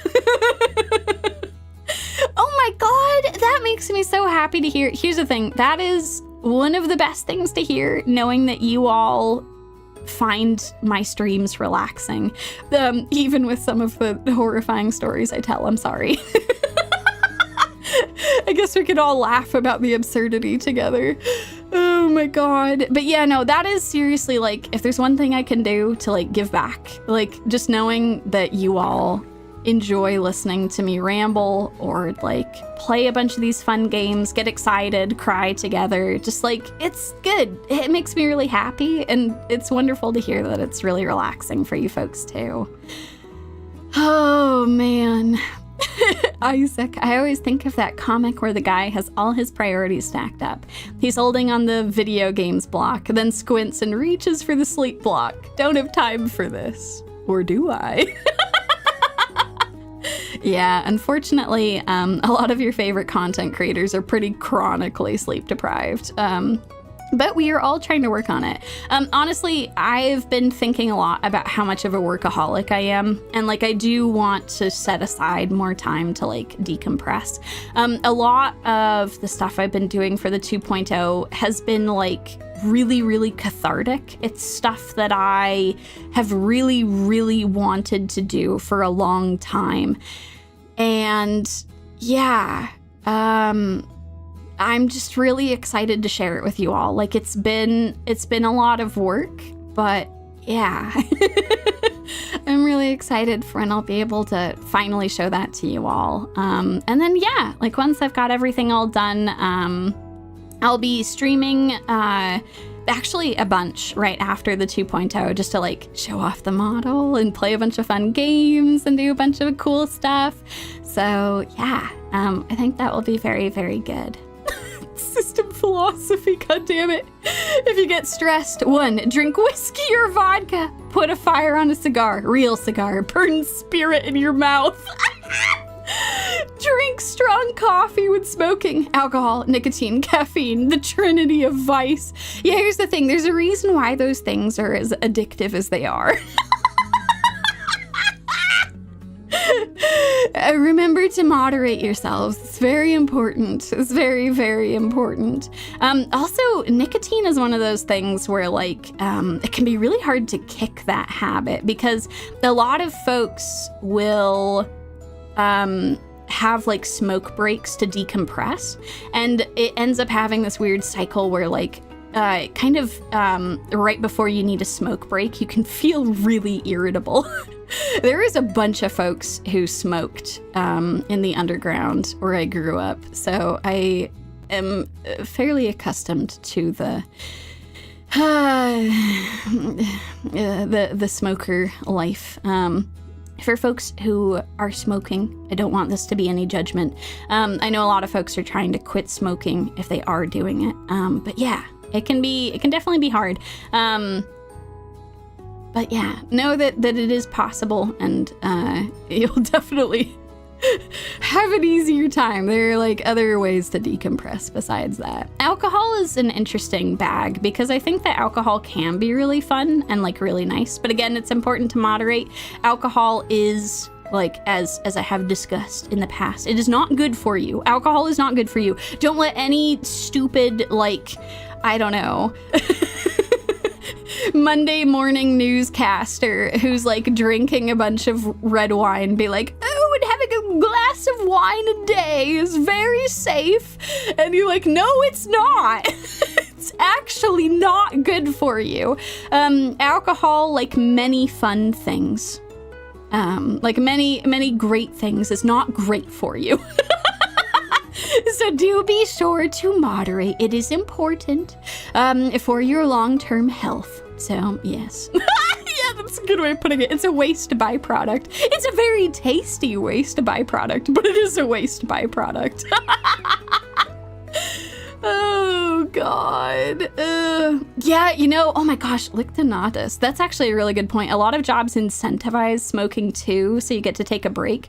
That was what one of the grand snakes, I think that was why they picked up smoking, was because they'd be able to, like, decompress for a little bit while on the job, and then they just kept smoking. like all the way into like, I think they were in their 70s. And then they had a really bad health scare, and it freaked them out enough that they tried to just like cold turkey stop smoking in their 70s, which is crazy. Oh my God.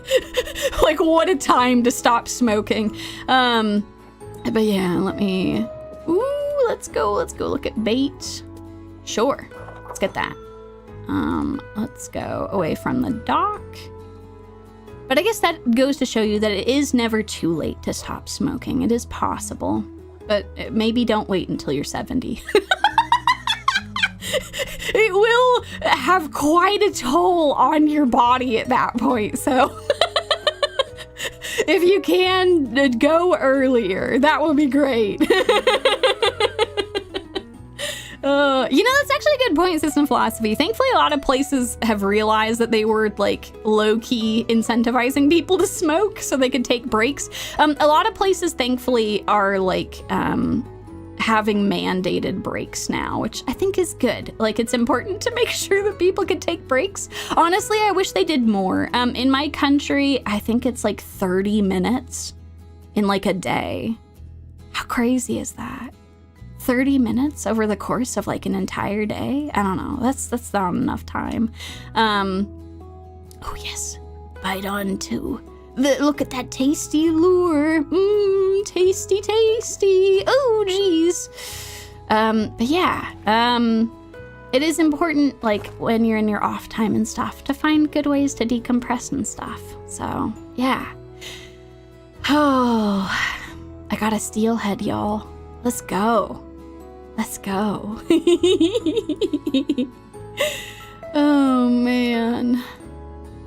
This has been great. I want to do more Zatsudan. I think they're really fun. I just get to talk about random shit that I've been watching and doing recently. Also share insane stories from my youth. Whee! Oh god. I think that's awesome. If like your work allows you to take a lot of breaks, I think that's wonderful. You absolutely should take that. And if not, like finding good ways to decompress is important too. I know it can be exhausting sometimes if you come back from a long shift and you're like, God, I just want to go to sleep. But I always try to find like something to do before I go to bed, like something fun to do. So that's why I'll watch anime, or like I'll play a game for a little bit, or I'll do something fun. It doesn't have to be like super high energy, but just something that'll be fun, that'll engage your brain a little bit, I think is good. My decompression is gacha games. I'm so cooked. It's actually really funny. I think that has become that way for a lot of people. I mean, shit, like when Genshin first dropped, that was during the pandemic. And that was like my daily routine of just like really fun, colorful environments and characters and just having a really fun time. I have gotten really busy, and so I haven't been able to keep up with Genshin as much, but we will see. My hope is that I can actually pick that up. I have a lot of story I have to get through, but so that would be quite an endeavor, but I don't know. We'll see if I could actually pull it off. For me though, like I think that especially like games you can play on your phone, I think have really become popular because like you can do it anywhere. You can do it at work when you're on a break. You can do it when you're out and about, or like if you have a very comfortable couch or something. You can hang out there and do that. Oh God. Oh my, yeah, we really are spoiled for so many good gacha games. God, it's so true. It's so true. Oh my God. Dude, that's the thing. I've heard so many good things. Like, I want to understand why everyone loves Farina. Like, I need to know. I see people talk about this all the time, and I'm like, God damn it, I gotta get caught up. Oh my God. Train ride to work is peak gacha time. Hell yes. God, if that isn't the truth. Oh my God. I was always so sad that, like, in the United States, public transportation is really bad. So most people drive to work. So I would, like, listen to podcasts and stuff when I was commuting. But thankfully, I don't commute anymore because I live in this horrible place where it snows, like, 6 months out of the year. And I was like, nah. Nah, I don't want to do that no more. It's bad. It's so bad. Come here, fish. Yes, come here. Oh my god, it's a big fish. Come on. No, you don't. No. Come on. Yeah, boy.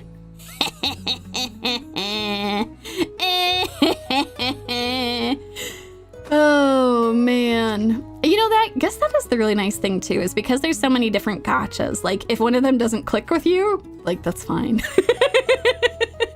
You're not really losing out on anything, which is really good. Oh, man. Up we go. Come on, fish. Come here. Let me catch you and sell you for better rods. I promise I won't kill you with my baked goods. Oh, jeez. This one's fighting so much. God damn it. Ugh. Okay, I got him. We're doing great. Doing fantastic. Yeah, no, why was that fish running? Why are they trying to run away? Come back. Let me capture you. Oh, man. Yumie's Baked Goods. Where's the shop URL? We're in the process of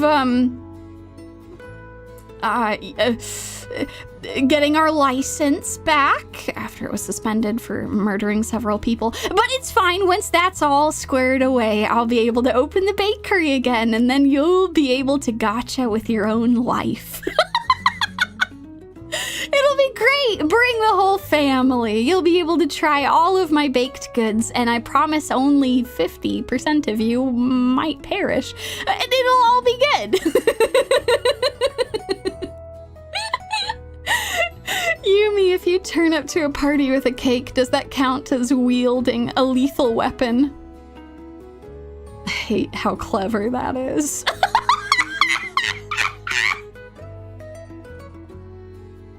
How dare you? How dare you? Next question, moving on. Let's see. So yeah, anyway, everyone will be fine and safe when you come to Yumie's Bakery, and no one will die. I promise. Gotcha pulls for various cookies. Yeah, exactly. See, it's a gotcha experience. Exactly. You can have a fun time. God damn you all. Oh my god. Oh, I'm so excited, y'all. The thing I was working on today is I've been putting together a trailer for my 2.0. I can actually set trailers before live streams. I knew I could do that for videos. I just never have the time for it. Hopefully at some point I'll be able to do that. But yeah, the hope is that I'll be able to do that more for like really big fun events. But I will actually have a trailer for this, which is very exciting. So look forward to that. It's very cool. You get to hear a little bit of the original music, as well as some sneak peeks at some of the cool shit that you're gonna be seeing, which is gonna be awesome. So yeah. God damn it. The Yumie cookie gacha is called Russian roulette. Oh, look, a fish. Let's catch this fish. Let's go. Whee! Excellent. Where's the truck for the trailer? God damn it. Oh. It's running over some kid and sending them to an Isekai. Just running over some poor generic protagonist and sending them away. They didn't stand a chance. They were just walking across the street and then Truck Coon showed up and then just absolutely murdered them. See, Truck Coon, I think, has a higher murder rate than I do. I'm just saying, I think you should be much more afraid of Truck Coon. Truck Coon is just out and about. You'll just be living your life. And then you'd like think a couple of thoughts like, oh man, I'm so close to X thing happening. Sure would hate for that to happen. And then you've set a death flag for yourself. And then bam, there's Truck Coon. Yeah, exactly. Truck Coon is very petty. That's true. I do not wish any harm upon the motorcyclists, but I'm just saying, they're not safe from Truck Coon either.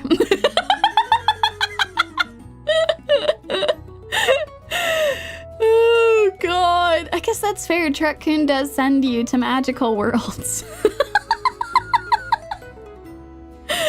Oh, my God. I have to tell you all, because of, like, all of the anime that I watch, there's so much goddamn isekai. Holy shit, just all the time. It's gotten so bad. There's like different flavors of isekai now too. Like you have subgenres. Oh my god, it's insane. Absolutely insane. I watch a lot of it. Some of them are very fun to watch. Some of them are very silly. And now you also have like the subcategory of, they're not isekai, but they're like trash fantasy where they're like, I got kicked out of the hero's party for like X reason. Those are actually, they have some of the highest potential to be like absolutely insane. Those ones have been some of the ones that I've watched that I'm like, what is happening? Oh my god, it's so funny. God damn it. Trailer begins. Epic voice guy. Yumie was just a regular data analytics agent. But when Bear gets kidnapped by Eastern European mobsters, her 2.0 model will bring a reckoning. Coming in July. Holy shit. Damn. That's like all of the tropes put together. Like it's all, god, that really tells you that it's a lot of American films, like especially of a certain time period, like always have the bad guys. It's like, I don't know, like from somewhere in the Eastern Bloc, because we did this whole before I was born there was this Cold War thing, and yeah, it was kind of crazy. That would work out perfectly with that voice too, just like, and then she had to put on all of her spy gear and go and kick some ass. She was bringing candy canes and kick ass, and she's all out of candy canes. Bam! Oh no, the name of my own shitty light novel. They kicked me out of the bakery because I killed the cute hero. Yumie 2025. It's goddamn brilliant. Holy shit, that's amazing. I guess that tells you everything you need to know.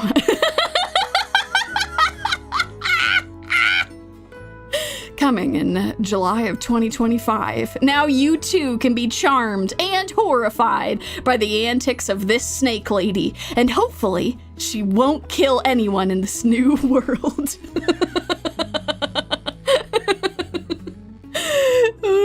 Oh my god, this fish, come back. Stop it. I'm gonna bring him closer. Come on. Stop being dumb. Come here. Okay, come on. I'm gonna let him tire himself out a little bit. Okay, perfect. Reel. This fish is so stubborn.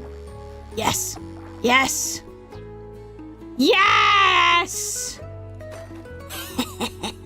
Okay, back to the dock.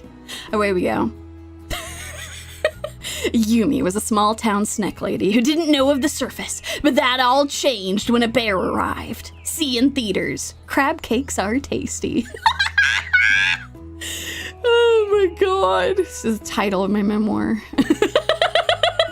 And then she discovered that food actually tasted good, and it was wonderful. Oh my god. Okay, so Bear and I were looking over all of the upcoming anime to prepare for the seasonal anime stream, because Bear helps me to like research a bunch of stuff, and like we bounce ideas off of each other, and we watch all of the anime together. Our suffering is combined. But anyway, we saw that Vending Machine was getting a second season, and both of us just started shouting. Greenlit this? Who the hell is buying this? There's much better anime to watch. I understand it's like crazy trash isekai, but like, what are we doing? Whoa, whoa, whoa, whoa. Don't leave that dock. I'm talking over here. But yeah, anyway, I can't believe that's getting a season 2. You know, there's actually a lot of really awesome shows that are coming out this next season. I'm really, really excited, but there's some hot trash too. There is some hot trash, so look forward to it. I have a really fun show planned. Actually, the next seasonal anime stream is going to be with my 2.0 model, which is wonderful. So we will actually be able to have that entire stream with all of my new expressions, and it's just gonna be good. I'm really excited. It's gonna be so good. Okay, let's go out for one more fishing outing. Let's go improve. Perfect. Let's go buy all the lures. Oh, wait, did I buy that one already? Oh no, I don't have enough money. Oh, let's go to one more location. That sounds good, and then we can call it from there. Appreciate it, bud. Hauled in a big steelhead, did ya? Thing must have fought like a wolverine on a bad day. I got this new rod in too. Good for hauling more like it. The freshwater kind anyway. Or chucking bait way out deep. Ooh, it's not a new location, it's a new rod. Ooh, exciting. That's pretty cool. Okay, we'll come back for that. Away we go. Whee!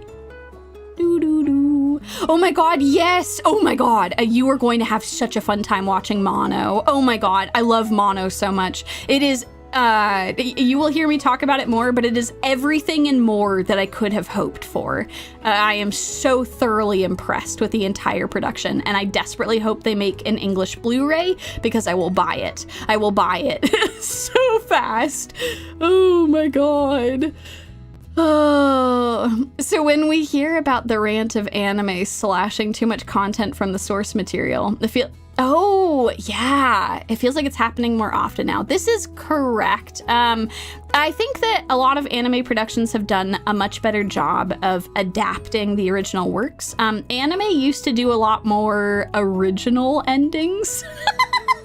Because a lot of anime was like, we need to complete the story, but we don't have the complete ending yet, so we're gonna go ahead and just do that.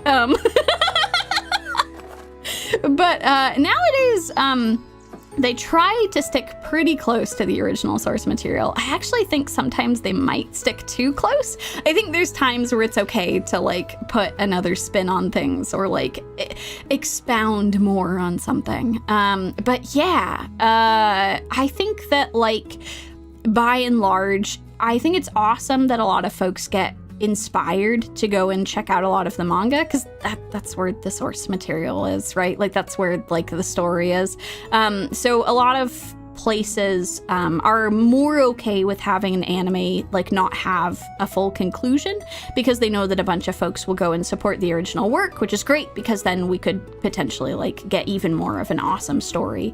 I think it's really cool too to like see something fully animated, which is awesome. So yeah, Full Metal Alchemist is actually a really good example. So originally Full Metal Alchemist, when it was first turned into an anime, the whole thing wasn't done yet. So they came up with a bunch of anime original stuff. And not all of it was bad, but it was different. It was very different. And then they went back and redid the whole thing as it was written, like from front to front to back, start to finish is what I meant to say. From start to finish. And that is Full Metal Alchemist Brotherhood. And if I'm being honest, Brotherhood is amazing. Brotherhood is really good. Like, the actual canonical ending is really, really good. There's a reason why it's one of the best series of all time. But it is cool to see what they did with the original Full Metal Alchemist, because it was interesting. I don't even want to say it was bad. It was just different. They had an interesting take on everything and like a very cool direction they took with it. So it's definitely still worth watching, but I would probably suggest watching Brotherhood first. And then if you're interested in like what they did differently, you can check out the original Full Metal Alchemist. But yeah, it's really good. It's deserves its title as one of the greatest anime adaptations of all time. It's very, very good. The whole manga is really good too. Oh my God, Isaac, thank you. I can't believe you actually said that as an example. That is the example that I always give too. I can't believe that I was just about to start talking about Soul Eater. Okay, so Soul Eater is a perfect example of an anime adaptation that I think is better than the manga. I think that the anime ending to Soul Eater is goddamn amazing. Oh my God, it's so good. I was just floored. They took what was kind of an unsatisfying ending and made it so cathartic, so good, absolutely amazing, while still keeping the tone and like all of the character writing really, really tight. I was so impressed with the ending of Soul Eater. So yeah, there are times when anime productions deviate from the original work, and it can be just absolutely incredible. Just super, super good. I'm kind of hoping, actually, there's some properties that are going to get more adaptations. I will talk about this in the seasonal anime stream in more depth, but there is a show that is getting a second season that is coming out shortly, and I don't think this will be the conclusion of it. I think they need another season or two before they hit the ending, but I kind of hope that the anime has an original ending. Because I think the manga had a very unsatisfying ending for several reasons. So, like, yeah, I hope that like, love for, like, the craft of a good story is not lost. I know a lot of folks, like, get worried about deviating too much because a lot of fans will like really want it to be just like the manga. But I do hope that like people are not too afraid to try some new stuff, especially when it comes to the end of a series, you know? I think that like there's a lot of really cathartic, cool stuff that you can do. And if you pull it off, it can be very, very satisfying for even like hardcore fans. So yeah, because like even hardcore fans still want to see like a satisfying ending, you know? So yeah, I am still in favor of anime original endings, so long as they know what they're doing. Oh man. But yeah, anyway, yeah, this has been really fun, y'all. It's been nice hanging out and talking about a bunch of random shit. Oh, by the way, since you already talk about seasonal anime, do you plan to talk about anime films that you like and dislike? What an interesting question, dear Gabriel.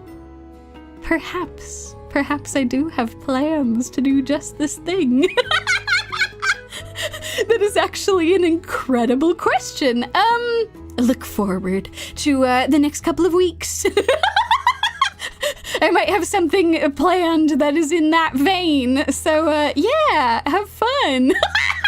Oh man, there's a PowerPoint. Oh, you know there's a PowerPoint. There are multiple PowerPoints.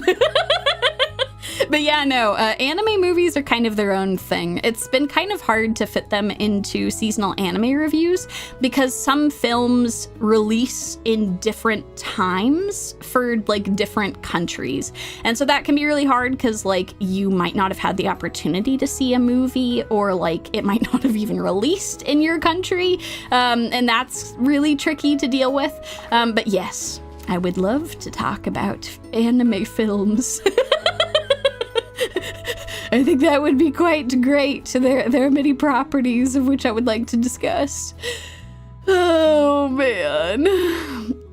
Do I have a favorite anime studio? For example, KyoAni. What an amazing question, because it is KyoAni. Like, undisputed KyoAni. I actually have an hour-long rant where I talk about why KyoAni is one of my favorite studios. Oh, I wish I could remember which seasonal anime stream it was.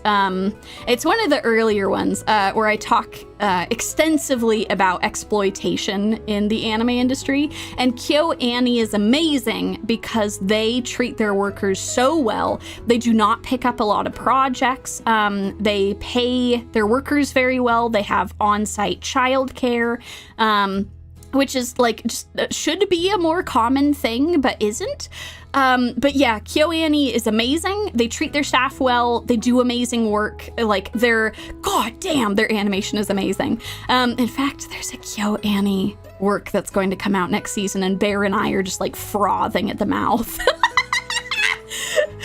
I'm so excited for it. Oh my god. But yeah, so KyoAni is amazing. I actually also have really come to love the work of Trigger.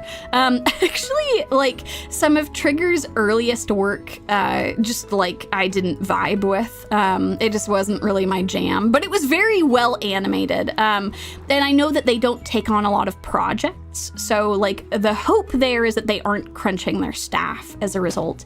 But oh my god, Trigger has done some really incredible work with some of the properties they've done. I absolutely adore Little Witch Academia. It's an original work that they did that then got turned into a manga. It became its own TV series. I love Little Witch Academia. It's really wonderful. It's very good. But also, they are the ones who are responsible for the anime adaptation of one of my favorite manga series of all time, Dungeon Meshi.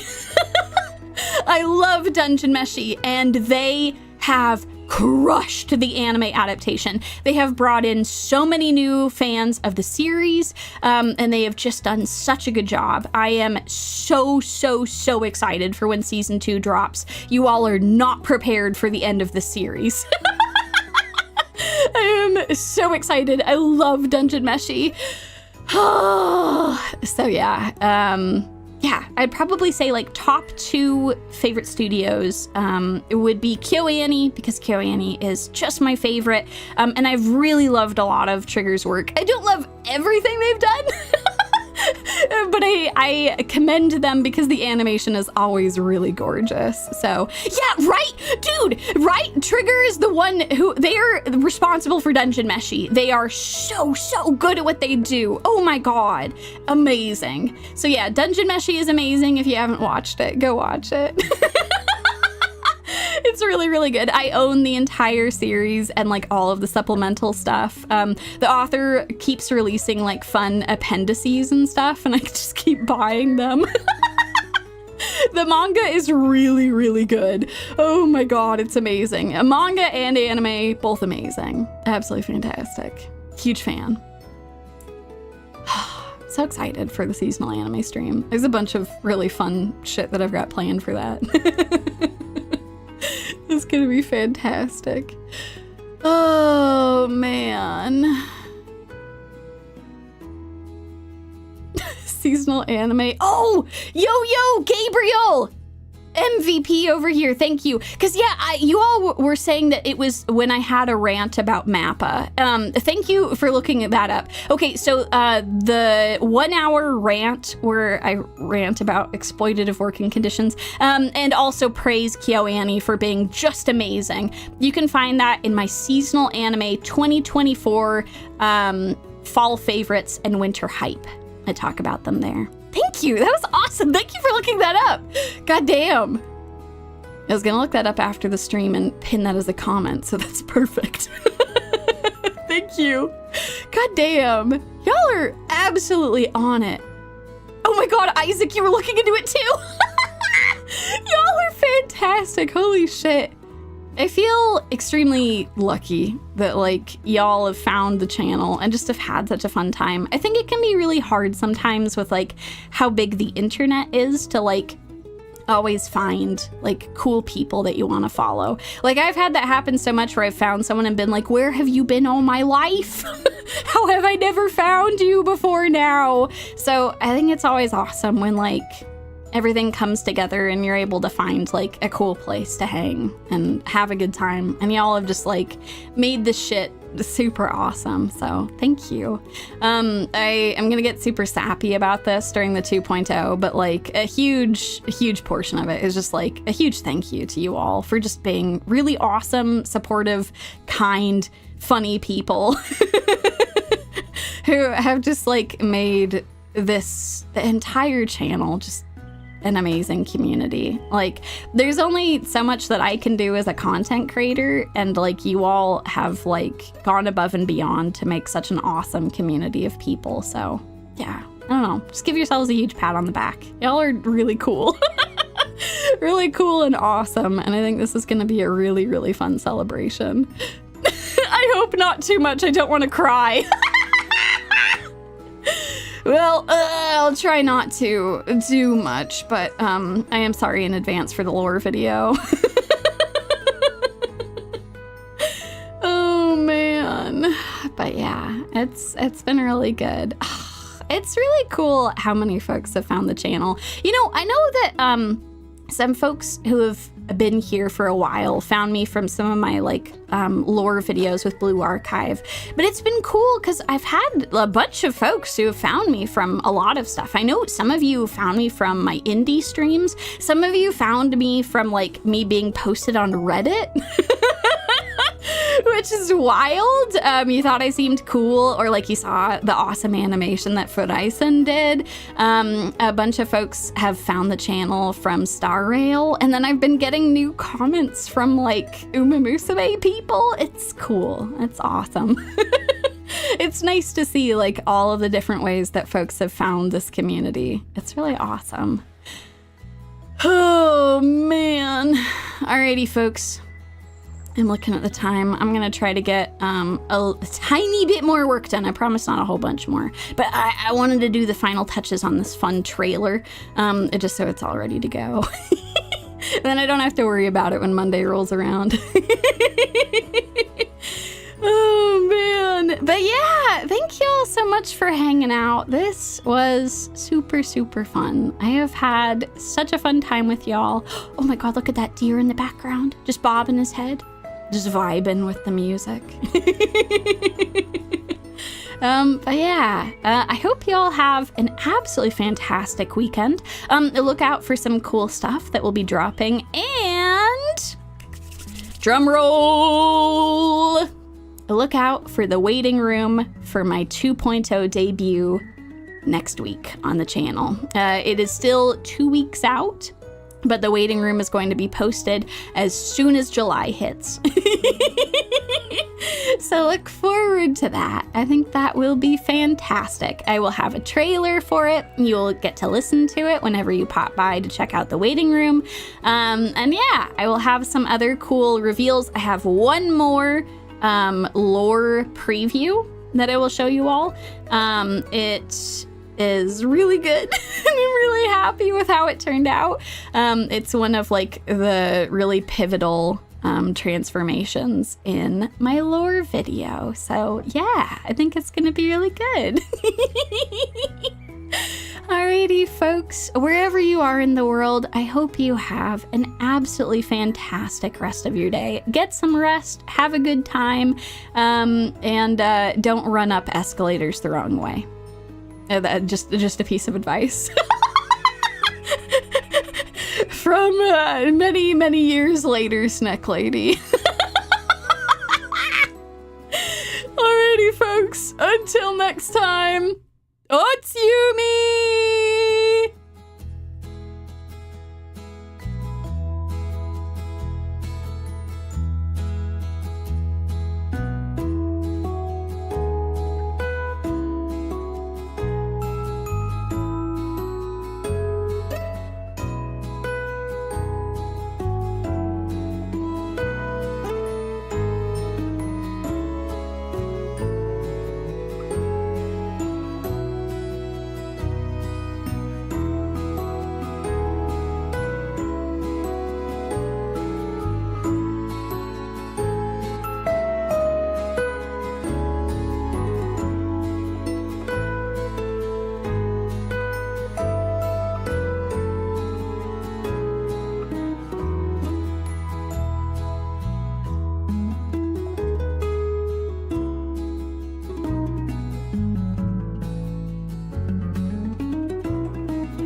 soon as I finish this trailer, I am playing so much Uma Musume.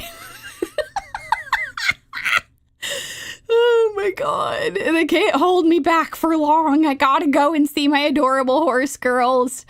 Alrighty, folks, you have an awesome, awesome rest of your weekend, and I will see you folks for a very exciting countdown starting next week. Bye!